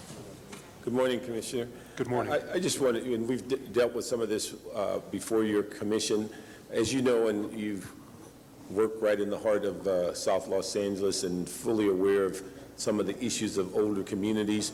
And one of the things that we have been trying to figure out with the narrower lots and the narrow streets and those kinds of issues of how, and we're also getting ready to go through the community plan process, how does those types of communities get an opportunity to start looking in the future for the kinds of buildings such as Costco's or Target's that are far greater than what's available in the land, because the moment you start creeping behind the narrow commercial lots, then residential population steps up and gets very nervous about how you can redirect the community. I'm just wondering if you have any thoughts on how and what we should be looking for in trying to transition these older communities. So you're asking what can be done in the case of a major big box retailer like a Costco? Costco's, but again, in terms of the connection to existing residential neighborhoods right behind those lots? That's right. That's a tough and problem. Also narrow streets that to accommodate what is in the impact of traffic also. Assuming that you don't want to rezone those residential neighborhoods to allow for multifamily housing as a buffer between the retail and the single-family homes, if you don't want to do that, then it seems that what you may need to do is to protect those neighborhoods either through traffic diverters, speed bumps, barriers of different kinds to keep the cars out, maybe even permit parking in some cases paid for by the developer of the big box retailers. In other words, to try to shield the neighborhood residents from having to shoulder a lot of the expense. But some of these problems of cars wandering around looking for parking places are tough to control unless the neighborhood is willing to support some things that may be inconvenient, like putting up some diverters, no left turn signs, things like that. Yeah. It can be dealt with, but not easily. Yeah, but I think the larger issue we have in the sense of land assemblage, because again, unless you're going to build a long, skinny big box, you don't have a lot of options on how to redesign with all of those tensions in the community about residential property and the shortage of it. And again, when you start looking at the narrow streets, the expectation is you're going to create another lane if you're going to do that development, and that even makes the commercial lot even more narrow. And then you're right back into the alley behind the commercial, and then you're right at the front door of the residential. And that seems to be the quandary of much of the property south of the Santa Monica Freeway, because it's the older part of the community that was built several years ago, and yet as we go forward on the community plans, if we don't figure out some of those solutions, we're destined to just keep building what's already there as a combination of strip malls and things that have not been successful, because we can tell their lack of success because they get turned over every 5 to 7 years. In fact, I tell people in the community that in South Los Angeles they invented adaptive reuse before it became popular, because a strip mall can become a church, or a house can become a car lot, and you can go through the community and see many of these businesses are not the initial business that was put in place. Well, Mr. Parks, you're raising a very tough challenge, because the basic challenge is, as you say, the street pattern and the relatively shallow lots. Yes. If you're not willing, if the city is not willing to change those patterns, then you are basically limited to the conventional strip mall type development. If there are some circumstances in your district where there may be some opportunity to consolidate properties and even to change the street pattern, there may be a possibility of doing some interesting things. For example, several months ago at the City Planning Commission, we had a representative of Target come in who was talking about how his company, Target, was open to doing a different pattern of development. That is, not the conventional big box with the big box and a huge sea of parking spaces around it, but doing something which might even combine a Target store with housing on the same lot. In other words, there may be a way to do this so that you could actually preserve or even upgrade a neighborhood with something other than a scary big box development that might intimidate the neighbors. This wouldn't be easy to do, and it potentially raises some questions about, are you willing to rethink the street pattern in some areas? Yeah. But what I'm saying is I think there may be some options about ways to address this challenge in your district. Yeah. And I think the other one that gets tossed back at us a great deal is the minute you mention eminent domain and residential property, then there's a lot of discussions that cease almost immediately. And so you're then back to the strip mall, narrow streets, and all of these issues that again, and figuring out how to change the pattern if you're going to bring new services to the community. This is what my planning professors used to call a wicked problem. We'll be in touch with you to talk more about that, but that's what our issues are, and we're looking for some guidance as we move forward on the community plans, because if we just rewrite the community plans as they are, they will not serve us well over the next 10 years plus. But the issue is we need to figure out how we might address those multiple issues so that we give some guidance to developers and we get some input from the community, but we actually look at how we can redesign some of the community. Happy to help you grapple with this problem. Thank you. Mr. Rosendahl. Just a quick second to thank you, Mr. President. You know, when Tom Labange talked about mansionization, you know, I'm meeting with the Palisades Civic League later this week, and their big issue is a view ordinance. Now, you're going to do the mansionization one tomorrow? I think it's on our agenda tomorrow. And when can you start really focusing on the view ordinance?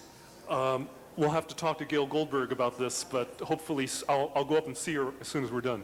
That'd be great, because that's what they're banging on my door about in the Palisades and up in the Brentwood Hills and in the canyons, is to protect their views. I put in a motion on a view ordinance. It came after the mansionization one, which is also a big issue in my district and other places like Westchester and Mar Vista and Venice, where people are taking up every bit of land and building up.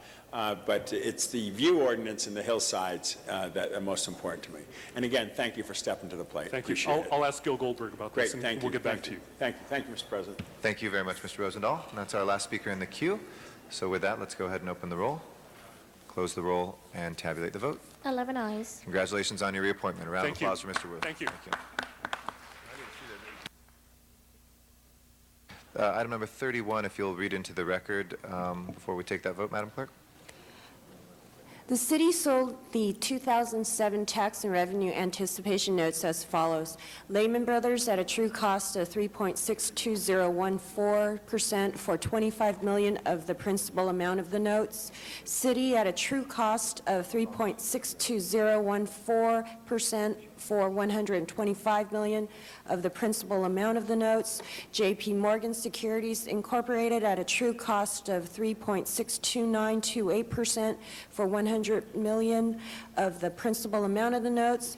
UBS Securities LLC at a true cost of 3.62954% for $33 million of the principal amount of notes. Zions Bank at a true cost of 3.62954% for $25 million of the principal amount of the notes. Goldman Sachs and Company at a true cost of 3.62954% for $100 million of the principal amount of the notes.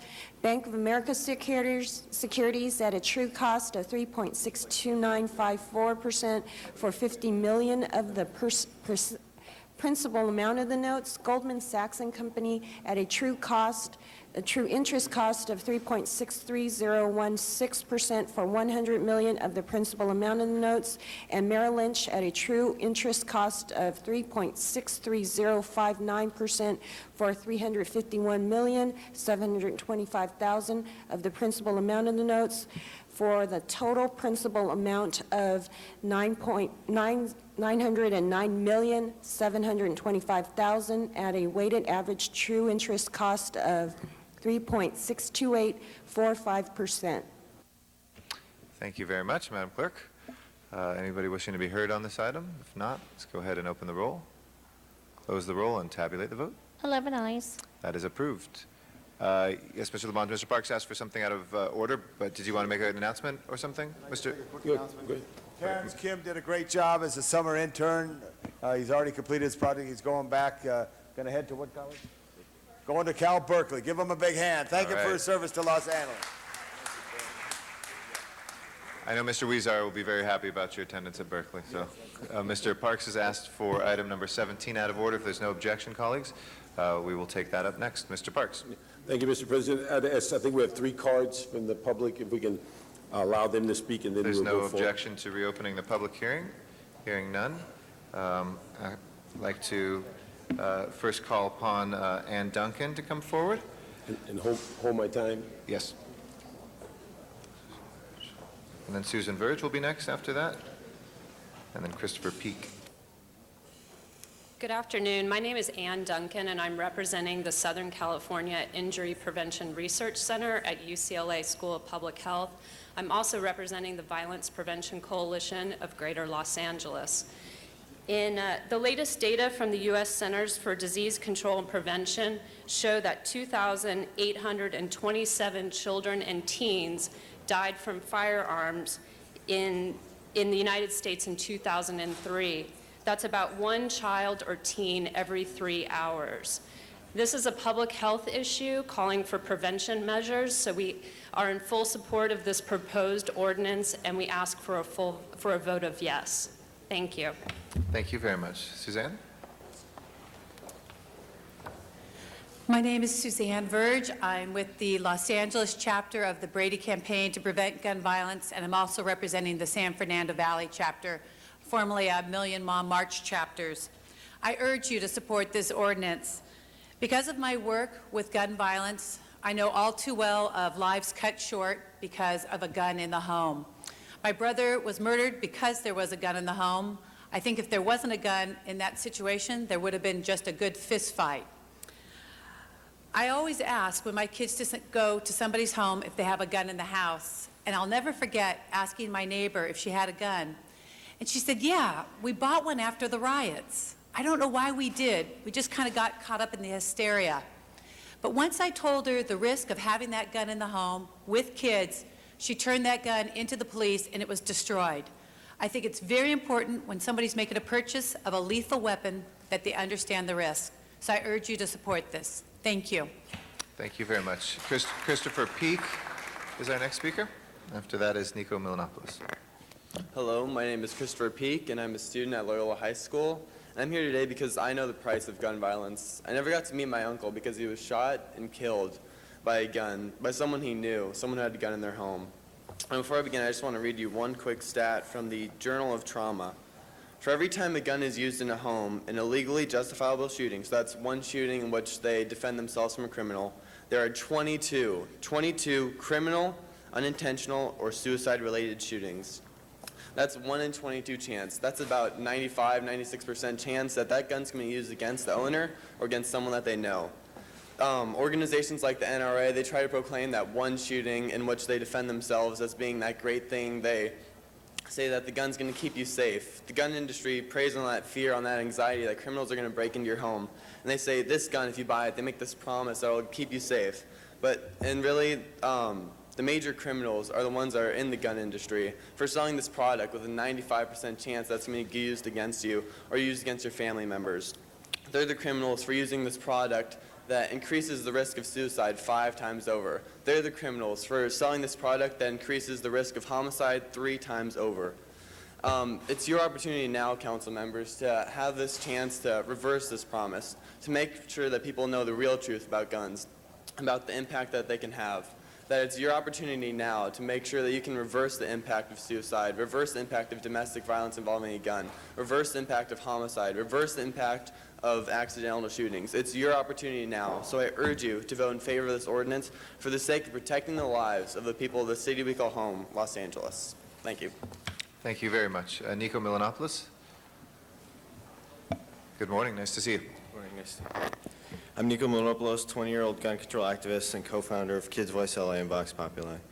Just 2 months and 11 days ago, our country experienced its deadliest school shooting massacre when a mentally disturbed 23-year-old student gunned down 32 of his peers and killed himself on the campus of Virginia Tech.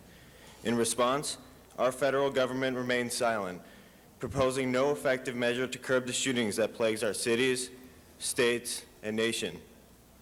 In Los Angeles this month, 17-year-old Ruben Garcia Castello was gunned down while buying groceries. A 15-year-old Devon Harris was killed while walking down the streets of his South LA neighborhood. These senseless shootings that cut the lives of our city's future short are unacceptable. This proposed legislation before you today is a step in the right direction. By requiring firearm dealers to post warnings of the dangers associated with keeping a firearm in the home, this motion addresses an issue that is more than a gun safety issue. It's a consumer protection issue. Just as blow dryers have tags warning of the risk of electric shock, Cigarette packs have warnings of the risk of cancer from tobacco, and fireworks have warnings of their explosive natures. Consumers have the right to know the truth about the hazards of keeping firearms in the home. In just a few minutes, this council will face a decision. Will you follow the lead of the federal and state government by ignoring this issue for political purposes? Or will you stand and lead the charge to create a network of cities in the state and country to end the senseless gun violence? I urge this council to stand and to lead. Thank you. Thank you. We have one final speaker in Van Nuys. If we can go out to Van Nuys, Miriam Fogler is our speaker in Van Nuys. I sympathize for the people who have been hurt, but it's not the gun is the problem, it's the person or people, okay? And you can't just say, put warnings on everything, because you're ending up in opening up for big lawsuits. This is in violation of, of people's rights to have a knife to protect themselves, a gun to protect themselves, a car.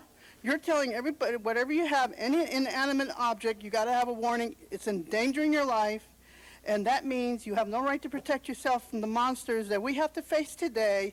It's okay just to drop everything you have, just be open ponds, open season to be slaughtered. That's what you're saying, you people who are anti-gun, gun control advocates. You just want us to be victims of these mass murderers who want to murder people by putting on bombs, tying on bombs, going out shooting people, and you just want to continue to allow people to be slaughtered, like the Holocaust. They rounded up all the people because they gave all their guns away. They turned in their guns. If they turned in all the guns, we wouldn't have to be putting warnings on, oh, guns are hazardous. You know, it's hazardous. You have to be breathing the bad air today, folks. Come on now. So we need to have self-protection, our morality. It calls for us the right to defend yourself. You have a right to protect your country. You have a right to protect what's right and protect God's laws. That God has given us this our right here. And if you don't know how to handle a weapon, or know how to drive a car, or know what a cigarette does, don't handle it. That's just common sense. You don't need to pass an ordinance like this. But of course, I know you're going to do it. It's a rubber stamp deal. And of course, you want to think that the people are going to stand by and allow them to be disarmed in this country, like Nazi Germany, like what Hitler did. Remember the Holocaust yesterday? Thank you, Ms. Fogler. Never again. Thank you very much. That closes our public comment, and I'll return to Mr. Parks. Thank you, Mr. President, and I want to say, first of all, thank you all for coming down and making your comments. And Nico, probably the longest tenured anti-gun person in the city. I met him when he was like this. Youngest and longest tenured, right? But we were walking together on Wilshire Boulevard, and he was barely, I guess, in grade school, leading the charge about gun issues. And so we're just pleased. Now he's in college and he's continuing. And I want to thank Loyola High School, the Million Moms March, and the Brady Foundation, and all that have been here today. Colleagues, what we're attempting to do today is continue the city's effort over a period of time of impacting gun violence. Just to give you kind of a historical perspective, in 1998, this city took on creating a requirement for records on ammunition sales. In 2006, it became an ordinance, the duty to report a theft of or lost firearm. In 1998, the sale of ammunition clips and similar devices became an ordinance. In 1999, the sale and purchase of more than one handgun within 30 days period was prohibited. In 2001, fingerprinting of firearm purchasers.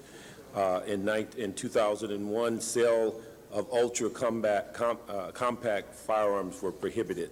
In 2002, ordinance dealing with possession of guns in the airport.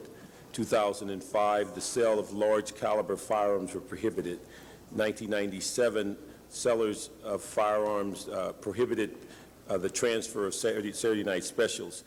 This ordinance will go in that long list of firearm safety, and that we are putting forth a wording so that it forewarns individuals about the dangers of firearms. If we go back in our research, we find that most people, as one of the speakers said, they buy guns believing that it's, quote, for their protection. But most of the data reflects that homes are more likely to use a weapon or have an accidental killing in that home if there is a gun, and it's far more than protecting against an attacker or an intruder. The presence of a gun in a home can turn an otherwise harmless moment of frustration into a deadly tragedy. It is clearly an incorrect myth that gun ownership increases safety and the safety of the family. The wording here, again, is something that sends a clear message that in the city of Los Angeles that guns in the home are much more likely to be used to kill a household member than to protect against an intruder. It is safest not to keep a gun in the home. However, if a gun is kept in the home, it should be kept unloaded and securely locked with ammunition locked up separately. This is something we think just adds to the 5 to 7 year history of this city to continue moving forward on safety in dealing with guns. Even though we are preempted in many instances to deal with gun issues by state law, we have found through a great deal of innovation and legislation to continue to address this issue. And I'd ask that we have an aye vote to add one more step in gun safety and safety of our community by putting this warning in any store that sells a weapon or also on any bill of sale for an individual that buys a weapon. So I'd ask for an aye vote. Thank you very much, Mr. Parks. With that, let's go ahead and open the roll, close the roll, and tabulate the vote. 11 ayes. With 11 ayes, that will go to a second reading next week since we have fewer than 12 members, but receives a positive vote for today. So thank you very much. If we can go to the next item, please.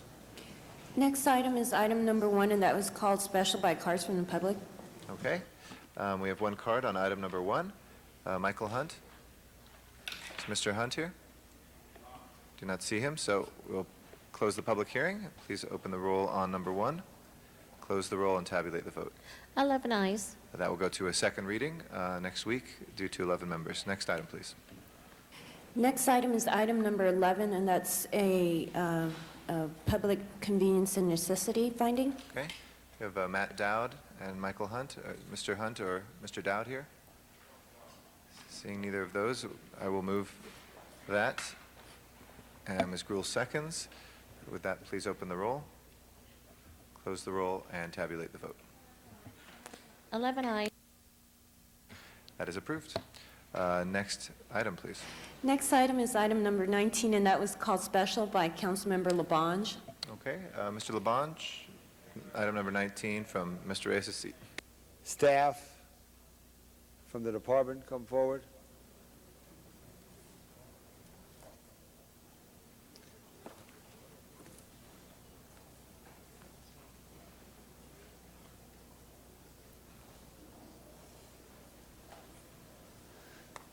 Hi, members. On May 8th and 9th, there was a horrific fire that destroyed over 25% of Griffith Park, as you all remember, and I thank you for your support in that time. With us this morning, Michael Schul, who is the Director of Planning for the Department of Recreation and Parks, Marilyn White, who's the Superintendent of Griffith Park, and Tom McCall, who is the Park Maintenance Supervisor. Is that correct title, Tom? Principal groundskeeper, I apologize there. Would you give the council an update on our efforts there? And you can speak to the chair because I'm going to go back to my chair. Attended the Griffith Park Resource Board meeting and Community Congress meeting. The department is aware of the community's desire to get back to normal and resume recreational activities in Griffith Park, especially now that summer is here. Many of the same community members want to be a part of the efforts to restore trails and recreation areas and are anxiously awaiting the completion of the Griffith Park Fire Recovery Plan to be unveiled.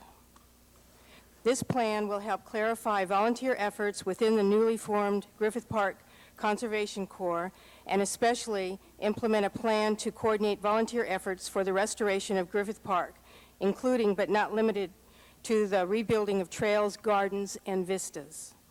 Safety is our #1 concern for volunteers and staff in completing and implementing the plan. Once the preliminary phase of the fire recovery project, the evaluation and stabilization has been complete, and debris and hazardous conditions have been mitigated, we will be able to organize and initiate volunteer efforts. In the interim of receiving the go-ahead to initiate a coordinated volunteer effort within the burn areas, we have identified several opportunities for future volunteer participation. Assistance with tree planting, vegetation monitoring, invasive weed removal, minor trail repairs, reestablishing gardens and vistas.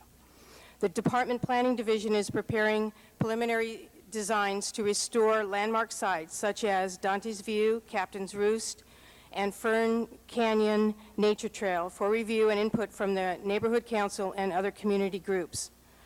We are currently creating a database of individual volunteers and nonprofit groups interested in volunteer efforts, including what their interests are, special skills, availability, and contact information. We would also like to consult with other agencies and other departments who have experienced disasters and an outpouring of offers for help from volunteers to identify best practices for coordinating their efforts, maintaining their interest and enthusiasm in the months following the fire until we're able to call upon them in an organized and meaningful fashion.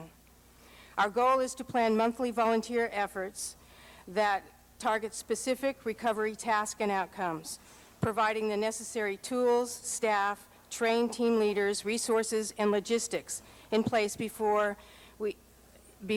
to ensure safety and spirit of goodwill throughout the day. We also want to accomplish these events to have an element of fun and accomplishment.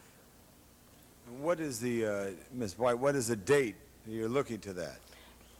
We would like to start monthly mid-July, beginning of August. Thank you. Michael, could you give a report? Well, with what Marilyn is saying in regards to volunteer efforts, I think our best initial opportunities are probably at Dante's View and Captain's Roost, and you and I have had conversations that we are developing some preliminary drawings to restore them, and I think once working through your office and the community, we can get some concerted efforts, particularly for those, and probably in early fall. Early fall. When do you think the 4 beams of that bridge are going to be repaired? I don't have a date for you right now. I don't believe it should take too long, but it's because it's just the slats actually as far as we know. But I've actually not received a detailed assessment yet of that. I'll have to follow up on that. If you could, because I think what happens is all of a sudden a slat that is slightly damaged becomes more damaged, and you have a higher cost on that. To do that there. And the ongoing dialogue with your working group, if I could call it that, is on a Wednesday working group where professionals, not just City of Los Angeles officials, but from state, county, and outside agencies, they have been reviewing this? Yeah, we're actually meeting this afternoon. We've been meeting on a weekly basis pretty consistently since the fire. And as you mentioned, there are many agencies from state, local, and federal levels like U.S. Forestry and Department of Agriculture and others are basically, working with us to make sure, with their experience that they've had in the wildfires that they deal with on a regular basis, that whatever we do is has proven best management practices, and so far they've been extremely helpful. And today will be the first meeting we've actually had where we're actually talking about measures or treatments to be taken in the park. Right, in that area. Mr. McCall, you have anything you would like to add? No, we're certainly looking forward to having volunteers assisting my staff in the cleanup effort and the restoration at these landmark sites. Yeah, we had over 200 volunteers on Saturday, and your Javier, I believe, was... Javier, correct. What's his last name? Forgive me. Solis. Javier Solis was a great leader there, along with Mr. Grijalva, Mr. Rivera, and many of the others in that area. Marshall and some of those top people you have, the few people that you have doing a good job in that Ferndale, and they had over 50 bags of debris that they were able to pull out in bottles on this. So we're looking for a push. How many people have signed up to be volunteers at this time? We have about 25 so far. Yeah, I think you should check, because there's been community meetings where hundreds have signed up. Okay. And the thing I want, members, that I don't want is no one is, Mr. Garcetti, remember the fire at the Central Library? There was great public passion that was expressed at that time. And for the building, there was a great movement after that. There's great public passion has been expressed. We want to make sure there's a outreach to get groups involved. I know I've talked to other council members, have organizations from their community to be able to come. I worked with Senator Mark Ridley Thomas, who represents Griffith Park. His empowerment, Congress wants to come and help. We must get that connection so that people see it. And do you have any timeline on projecting areas that are now fenced off, of when they would be unfenced? We do not. I think what we're waiting on is and I think we'll have that in probably the next 3 or 4 weeks, is but what treatments that, for erosion control that are going to be implemented. And once we know that, I think that item can be readdressed and reevaluated. But it's unfortunate that the amount of analysis that has to take place from the geotechnical end on the sediment, what we call the sediment loading, or the volume of Right. soil that could erode, is not completed yet. We have preliminary data, but we haven't come up with the necessary treatments, but we have to come up with those treatments within the next 3 to 4 weeks if we're going to have time to implement them prior to the rainy season. And do you know if your department has received any complaints from people about access to the park? We have, mainly at, the different community meetings we've had, and it's been, I would say it's been isolated to sometimes the same people, but we have received complaints. But we've also received support for what we're doing as well. But in general, I would believe that we've gotten great feedback from the community at large of how we've addressed, the fire recovery as a general plan. I think everybody's extremely happy with how it's proceeding. But summer's right upon us, and so people will be going back to their old summer spots, and they won't be allowed to get there. What about the issue of, just to know, because you're the director of planning, there are barbecues in the park now, and some of them are exposed. There's no tape on them, there's no covers, but they're against the rules to barbecue, do you know about that at all? I believe the region would be the best to... Mr. McCall. As a continuation The of other day when we were cleaning up Ferndale, there was a very, very nice family, and they were in Ferndale and they were barbecuing ribs. And I said to them, you're not supposed to be barbecuing, but I didn't have the heart to take out, their effort there, and it wasn't at a high hazard moment, it was a frosty, kind of foggy morning. But we still have these. It's like having a parking meter, but then it says you can't park there. You have a barbecue, but you're not allowed to. Are we going to do anything to resolve that? I think this is a continuation of the conversation you and I had while walking through Ferndale last Wednesday. Right. And we both saw that everyone's wrapping the caution tape around there in anticipation of the ordinance, and then the special areas where we will be allowing barbecue and barbecuing, and then those where we will be removing the barbecues. Right. Because at a public meeting the other day, I asked that we should think of the people who are not as fortunate as those who, they go to the park, they want to barbecue, they may live in a very dense populated area, and some of the people expressed no support for that, a total ban. So please look at that. Don't invite people to barbecue. Get a sign up there, temporarily closed, or whatever. Barbecue before you come to the park, and wrap it in foil, Reynolds wrap. Mr. President, I think I have any other questions. Members, also, I think this is a case in point. If there's a situation in your district of such a disaster that affected what I think is 1,400 acres, have you got a better count on that yet? It's close to 1,400. It's close to 1,400 acres. What the procedures are. The department is being extremely cautious, which I appreciate, but also I see a lot of people who are very anxious to get in and help. that can't help yet, and I'll see a lot of people want to get back, not just for their exercise, but to see their camaraderie from their friends. I did have the opportunity to hike with Michael Schul one morning, and John Muckery, the general manager of the park, which is good to see it firsthand. And we did have a hike for our Consular Corps and sister cities, which had about 300 plus the Sierra Club up there on a special permit with Albert Torres. Thank you, all of you from the Parks Department. Thank you, Mr. President. Thank you very much, Mr. Labange. And with that, if we can open the roll on this item, let's close the roll and tabulate the vote. 11 ayes. That is approved. Thank you very much. Next item, please. Next item is item 20, and that was called special by Councilmember Garcetti for Councilmember Gruel. Okay, Ms. Gruel?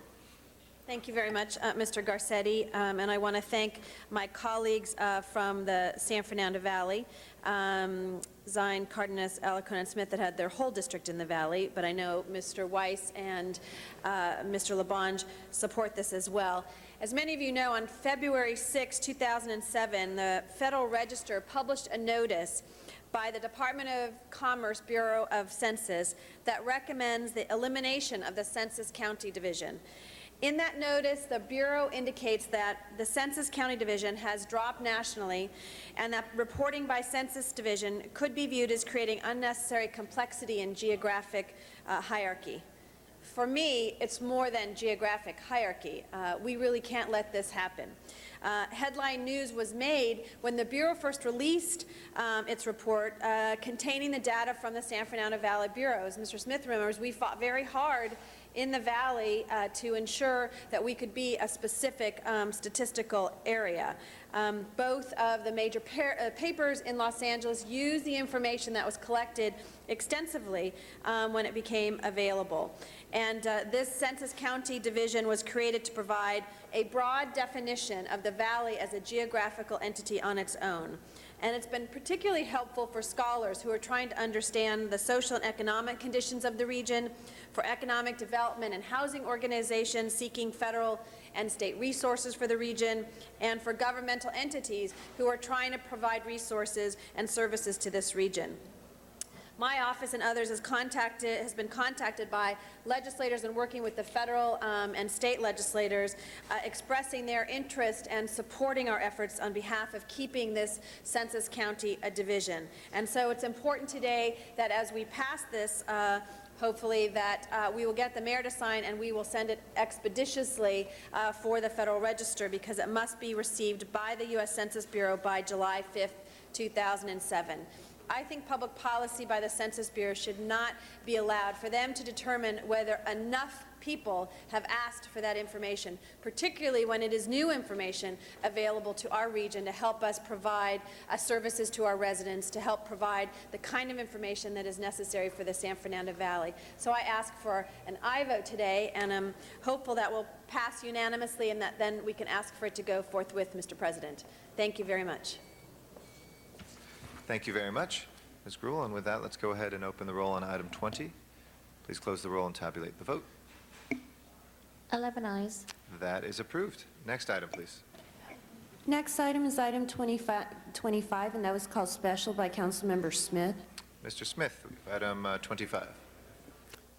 Thank you, Mr. President. I just asked if staff would come forward. I have just a couple quick questions as it relates to the program. To me, it's a wonderful program, but I know we also have an ambassador program now at LAX, and it seems to me that there's some overlap or unclear definition of who's doing what. So if you could just explain to me what the difference of the programs are, how they overlap, or if they don't overlap, how they merge together to provide service to the traveling public in LA. Good morning. Scott Reed, LAX Community Relations. There is some overlap there. They are both geared towards our passenger services program. Excuse me. The LAX Ambassador Program consists of paid LAWA staff, and they are in charge primarily of information services. That is, they roam throughout the terminals and direct passengers to terminals, shuttle stops. They are on the lookout for confused passengers. Travelers Aid, on the other hand, while very well versed in airport functions and operations, the main significance there is due to their social services aspect. They have caseworkers. They are involved in crisis intervention. They are able to help, for example, distressed travelers, victims of abuse, runaways, that sort of thing. So there is some overlap there as far as information services, but there's a wide distinction there when it comes to the social services. So there's the overlap in really is just in that traveler assistance, basics things, and the difference is you got one roving group and one fixed post group, and then on the other side, one group handles all the other stuff. Correct. Social program. Thank you. LAX ambassadors are roving throughout all 9 terminals. Travelers Aid, on the other hand, are stationed in booths. Thank you very much. It was just unclear to me. I didn't know the difference, and I appreciate that. And for the listening public to know, too, that we do provide these services to the people that are traveling through LAX. So thank you very much. I didn't want to delay the program. I just wasn't clear in my mind how they work. Thank you very much. Thank you. Thank you very much. And with that, let's go ahead and open the roll, close the roll, and tabulate the vote. 11 eyes. That is approved. Next item, please. Next item is item 26, and that was called special by Councilmember Labange. Councilmember Labange, we have item 26. And following item 26, we'll take up item 30, which Mr. Zine called special, so that'll be on deck. But meantime, I'd like to recognize Mr. Labange. Thank you very much. Is there anyone here from the departments to report on this?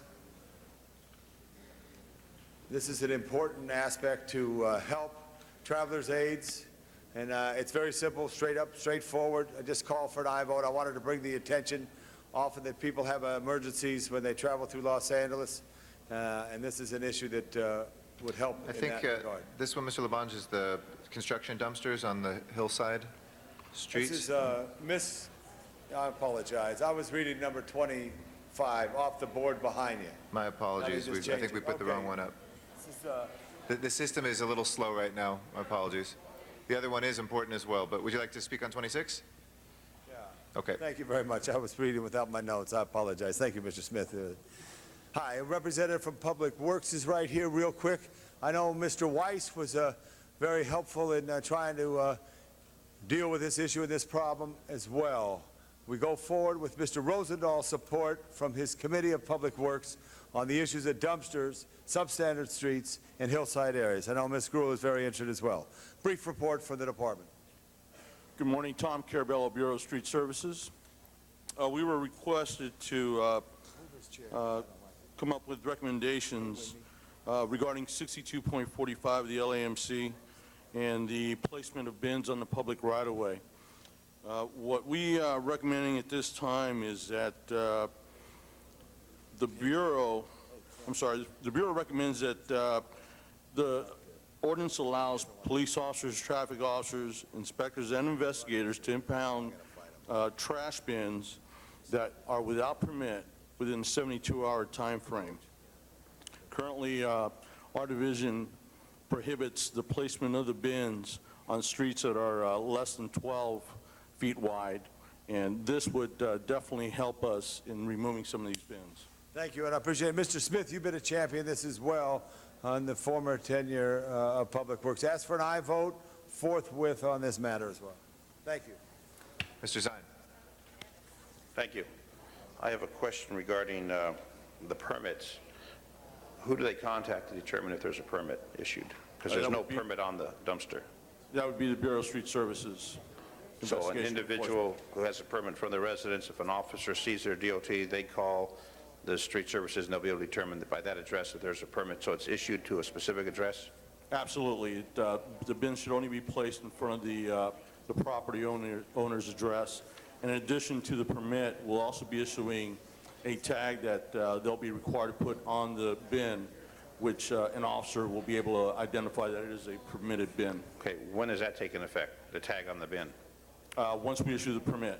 They already do that? Because I see bins all over. I don't see any tags on them. Well, actually, we are not issuing the tags as of this moment.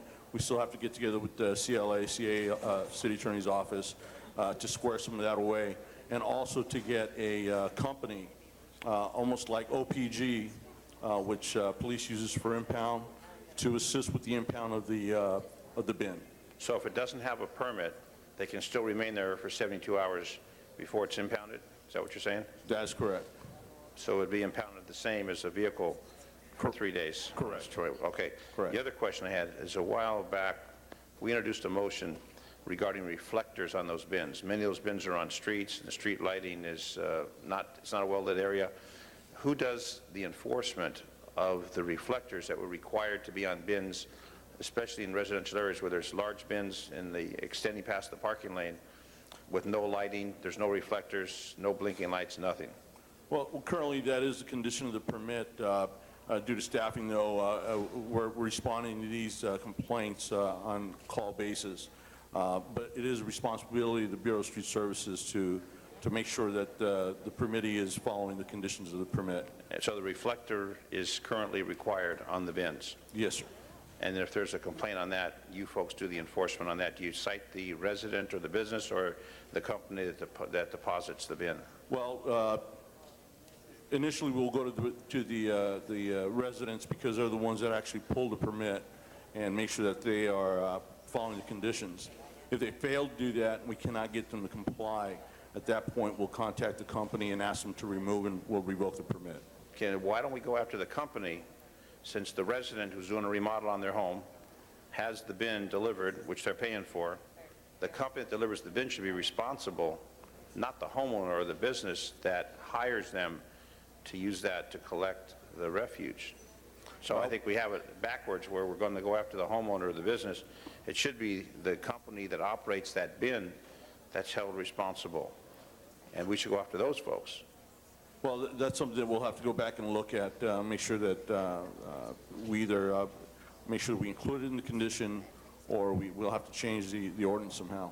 Well, the ordinance currently says that the homeowner or the business is responsible to make sure there's a reflector on the bin? The person that pulls the permit, yes, sir. Okay, then why don't we require the company that has the bin to pull the permit? Since I'm going to do my reconstruction, I call company A, I need a bin, they deliver the bin, why don't we require them to pull the permit instead of the homeowner or the business? To put the onus on the business instead of the individual resident or the individual establishment that's going to use that to receive the trash, which will be picked up in a few days. Why don't we go in after the companies, which we know they're obviously legitimate companies that are licensed in the city to operate? There should be, but we do have a lot of companies that are unpermitted also that are just dropping bins on the street. In fact, a lot of the companies that are not permitted are actually using the public right-of-way to store the bins, and that's one of the problems we have right now. And how many folks do you have doing the enforcement on this? We have a staff of about 60 right now. 60? 60, not just dealing with this, but as part of our responsibilities. Okay, well, it seems that this problem, which is going to draw more attention, will get more complaints, and if you've got 60, hopefully they can do some coordination of efforts.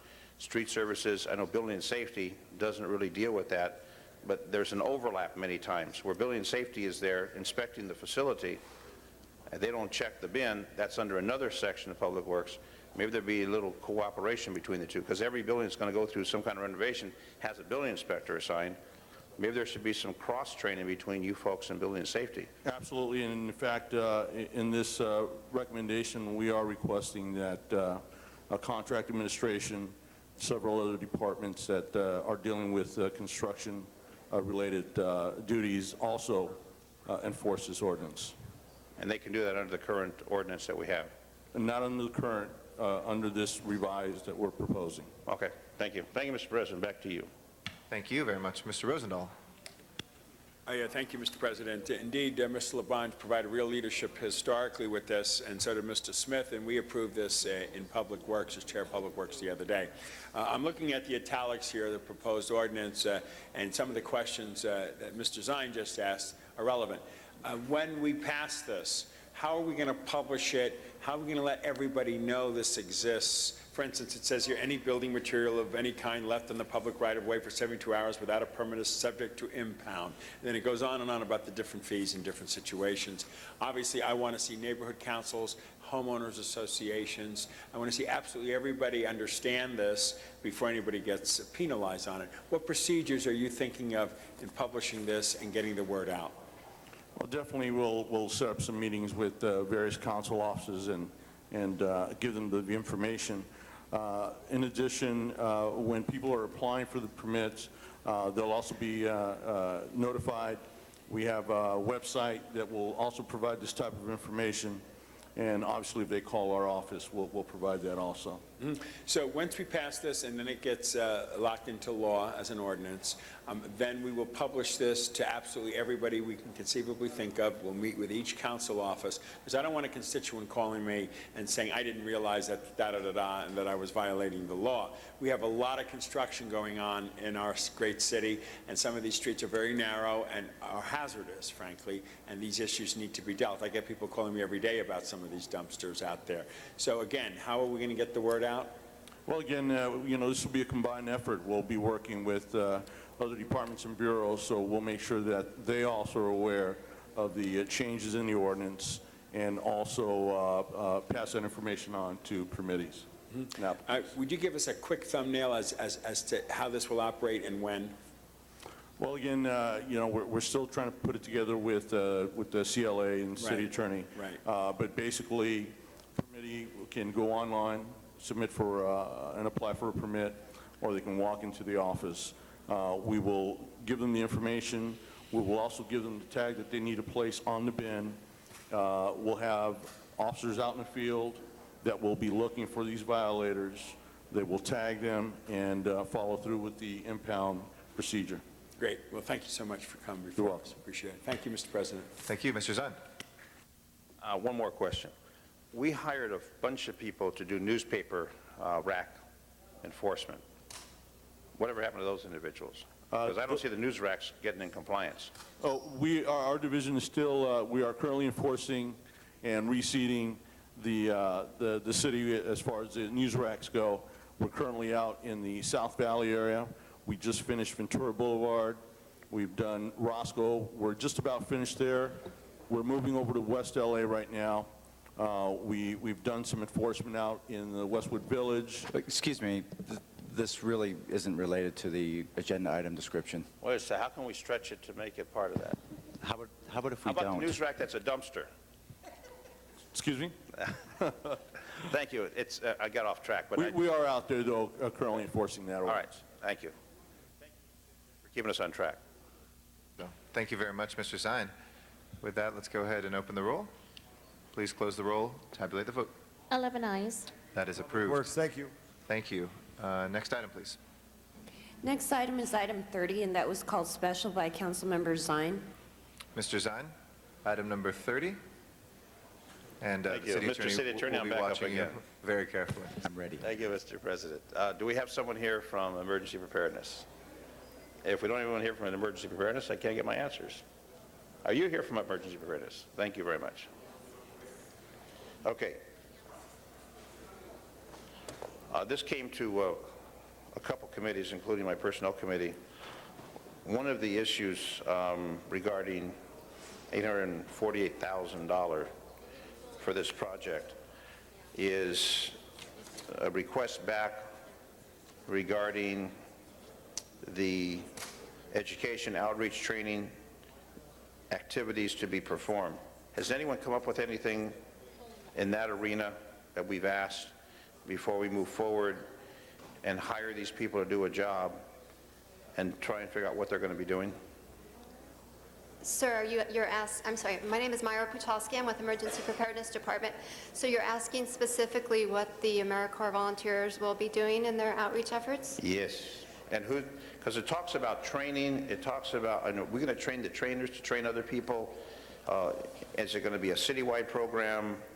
Some of the issues on the expenditures, the training is at $26,000. Is that to train the people who are going to be training, or is that cost for the training programs? Exactly what are they going to do? Okay. Because the question is, we want to prepare people. We got the CERT program with the fire department. Police department has programs. This is a new program coming out, hiring additional people. And the question is, what are they actually going to do? What information are they going to have that doesn't duplicate what we already get from the police department and from the fire department? What new programs, what new training are we going to give to the people of Los Angeles? My name is Jean Chan. I'm with the mayor's office. We have a detailed curriculum for the members. Once they come through, they'll go through an intensive one-week retreat training so that they'll be briefed on the city processes. They'll be learning from There'll be speakers that will be invited from LAPD, from Fire Department, Emergency Preparedness Department, and they'll have a coordinated training plan, and we could provide that to you in terms of hours and, leadership skills, speaking skills, things, the community that they're going to be going out to, they're going to be doing, they're going to be provided more specific instruction and working with the community, and also some of the geographics of the community itself. And we know we have diverse communities.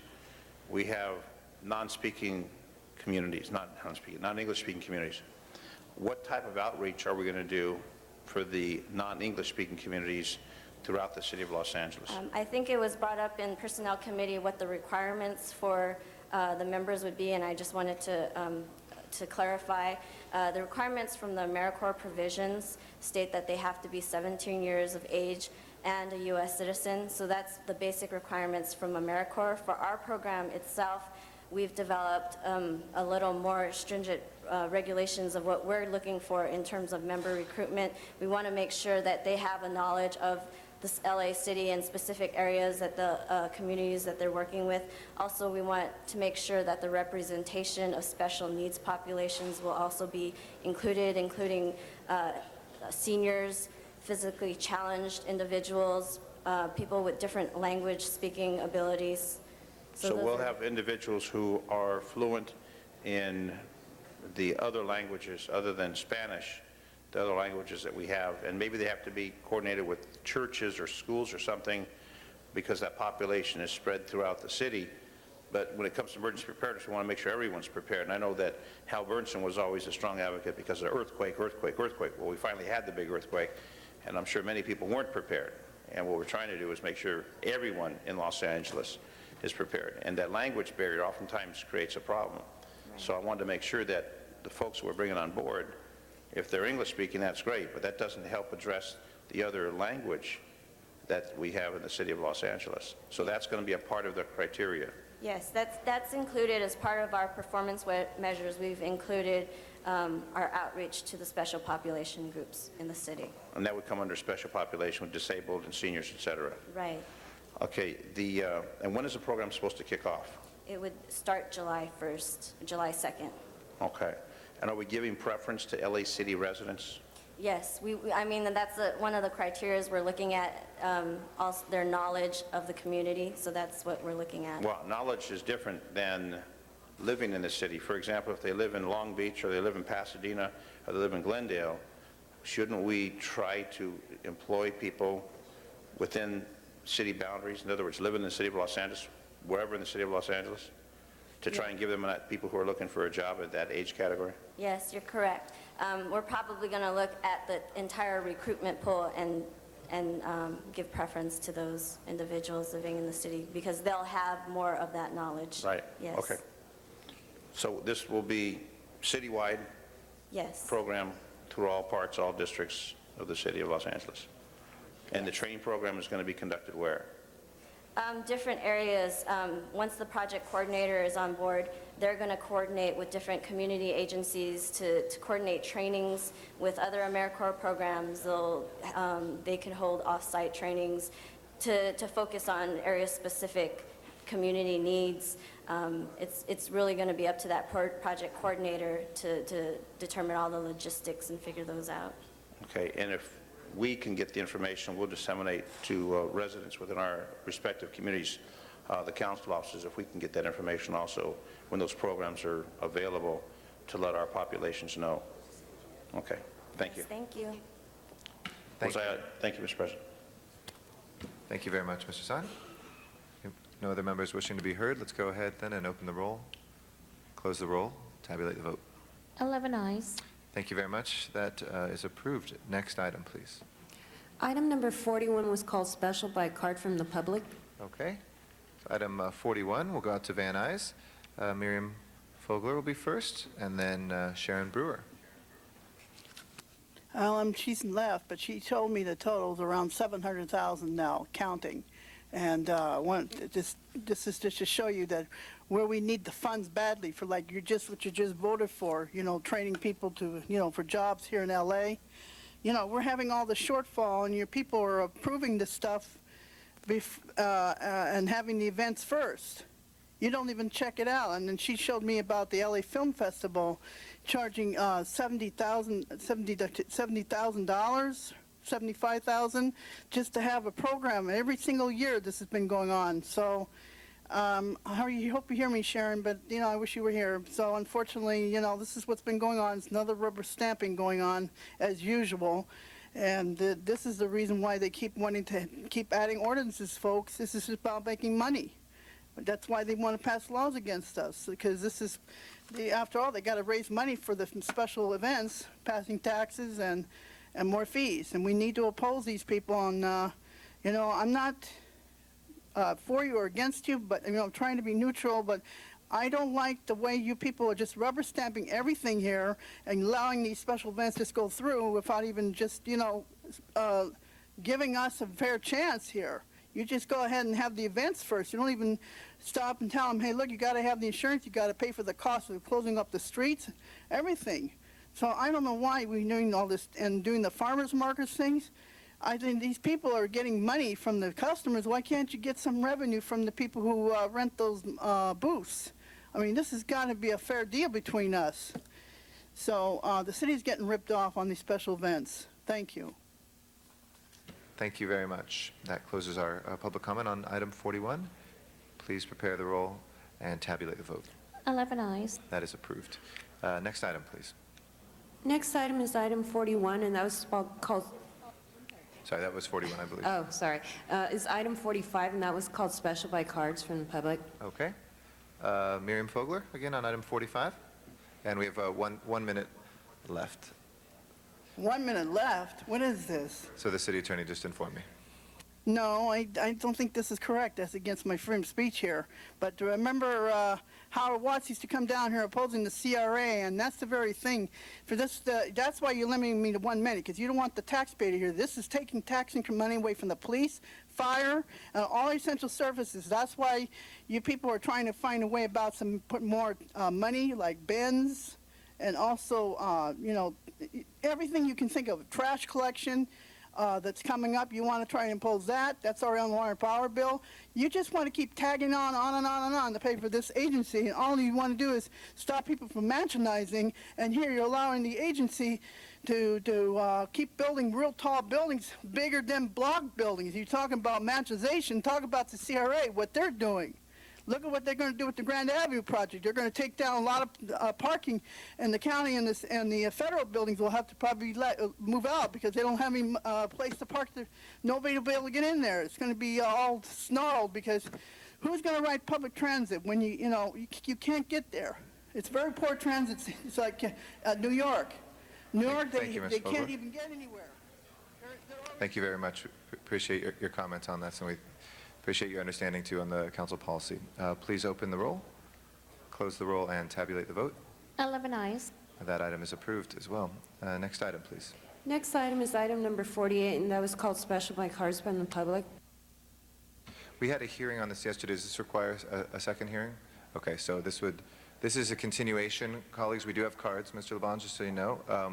It's a continuation of the land use matter we had before us, the fair use land use matter. So it will stay with us unless there is at least a majority vote, one direction or another, or a majority vote to receive and file. So with that, I'd like to recognize Mr. Labange. Just for the record, we just name the people who fill out cards real quick, and that's all. Be happy to. Maria Mejia, Melora Hart, Steve Kramer, Alexandra Soluk, John Soluk, Rob Glushan, and Marie Campbell. All right, for the record, members, this was up yesterday. This is the issue where I disagree with what the recommendation as a committee. I disagree with what the city attorney rules and an opinion one way. I disagree with it. I would love to see some access for the wildlife in the area. There was some movement to try to make an agreement. That failed. So with that in mind, members, I would like to see a full EIR, which is against the advice of what the city attorney's office or the planning officer who is right here. Do you have anything to add, Mr. Planning Officer? Forgive me for not calling you by your full name, if you could. Just repeat it for council's benefit. Good afternoon, Mr. President, members of the council. Dan O'Donnell with the Valley Office of City Planning. The issue you raise about wildlife corridor is already been addressed through the granting of a wildlife conservation easement, over 50% of this property. That is a in perpetuity easement that has been granted by this applicant on this piece of property. Again, this is a piece of private property, and it's for the construction of a single-family home. We did a 2-inch thick mitigated negative declaration addressing the issues of biology and water on this piece of property. We do not think that requiring a fully IR for a single-family home in the hills is going to disclose any additional impacts, nor is it going to propose any additional mitigations that are not already in this MND. Right. With that in mind, members, you have the facts before you from the report. The planning department feels differently than I do. The city attorney certainly recommends differently than I do. I would like to be able to say to the people who live there, I could try to solve this problem. I don't think I can. But I'm not going to vote for it. I'm going to ask that if you looked at this issue, based on the empiric evidence that was given by the community, that there should be some additional work done environmentally. That's what I would ask for. Mr. President, I've said my piece. I think the members understand. Thank you very much. We have, again, the Plum report before us, colleagues. So with that, and it has a recommendation in the Plum report. So we're voting yes is a yes to support Plum, no is to not support the Plum report. Please open the roll. Please close the roll and tabulate the vote. 9 ayes, 2 noes. That is approved. The Plum report will be upheld. Okay, thank you. All items will be going forth with today. Is that the last open session item, Madam Clerk? Yes, it is. Okay. In accordance with California state law, we will now go into closed session to discuss legal matters that are currently before the City Council. Any votes that require an open session concurrence, we will come back into open session and re-vote, and we will come back for the end of the meeting as well. So thank you very much, and we will be back in a little bit. If the sergeants will please.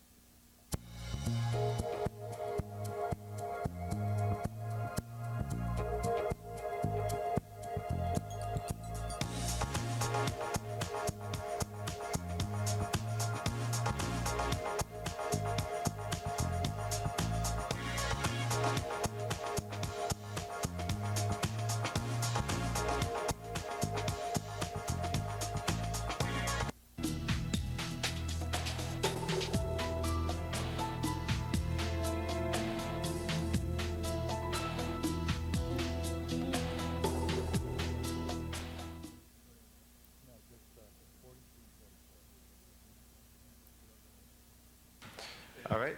Items 43 and 44 require a vote that we took up in closed session. We've returned to open session. Madam Clerk, if you could please tell us the case and the settlements, Mr. City Attorney. Item number 43 is a settlement for $170,000 in the case of Patricia Del Rio versus City of Los Angeles. Item 44 is a settlement for $15,000 in new money in the case of Anne Marie Wolke versus City of Los Angeles. Okay, let's take those up together. We do an oral vote on those. Why don't we start with item number 43? We have a glitch in the computers again, so we're going to do oral votes, folks. Are we okay now? Okay. Let's go ahead and prepare the roll and tabulate the vote.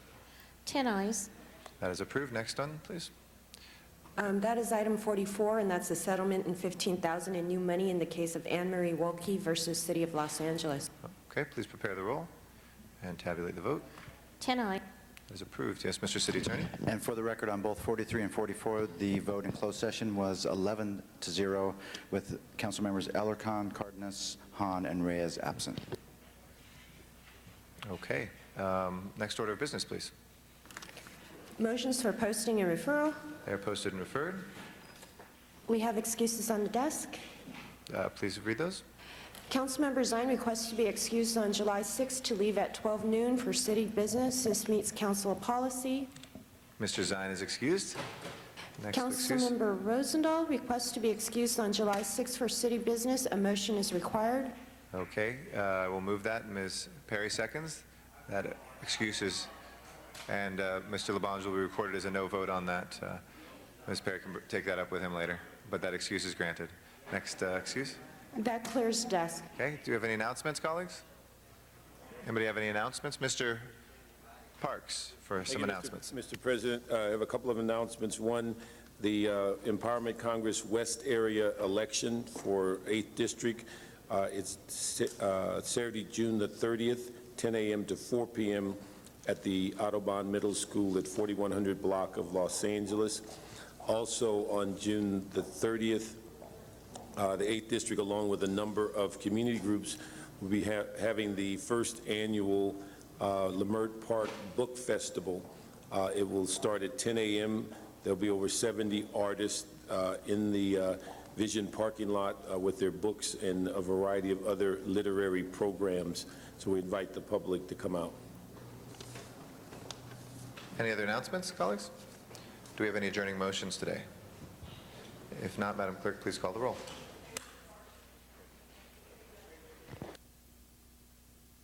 This meeting of the Los Angeles City Council is adjourned. We will next be in session here in John Ferraro Council Chambers on Friday, 29th of June, 2007 at 10 a.m. We look forward to seeing our visitors and viewers then. Have a great day. This meeting is adjourned.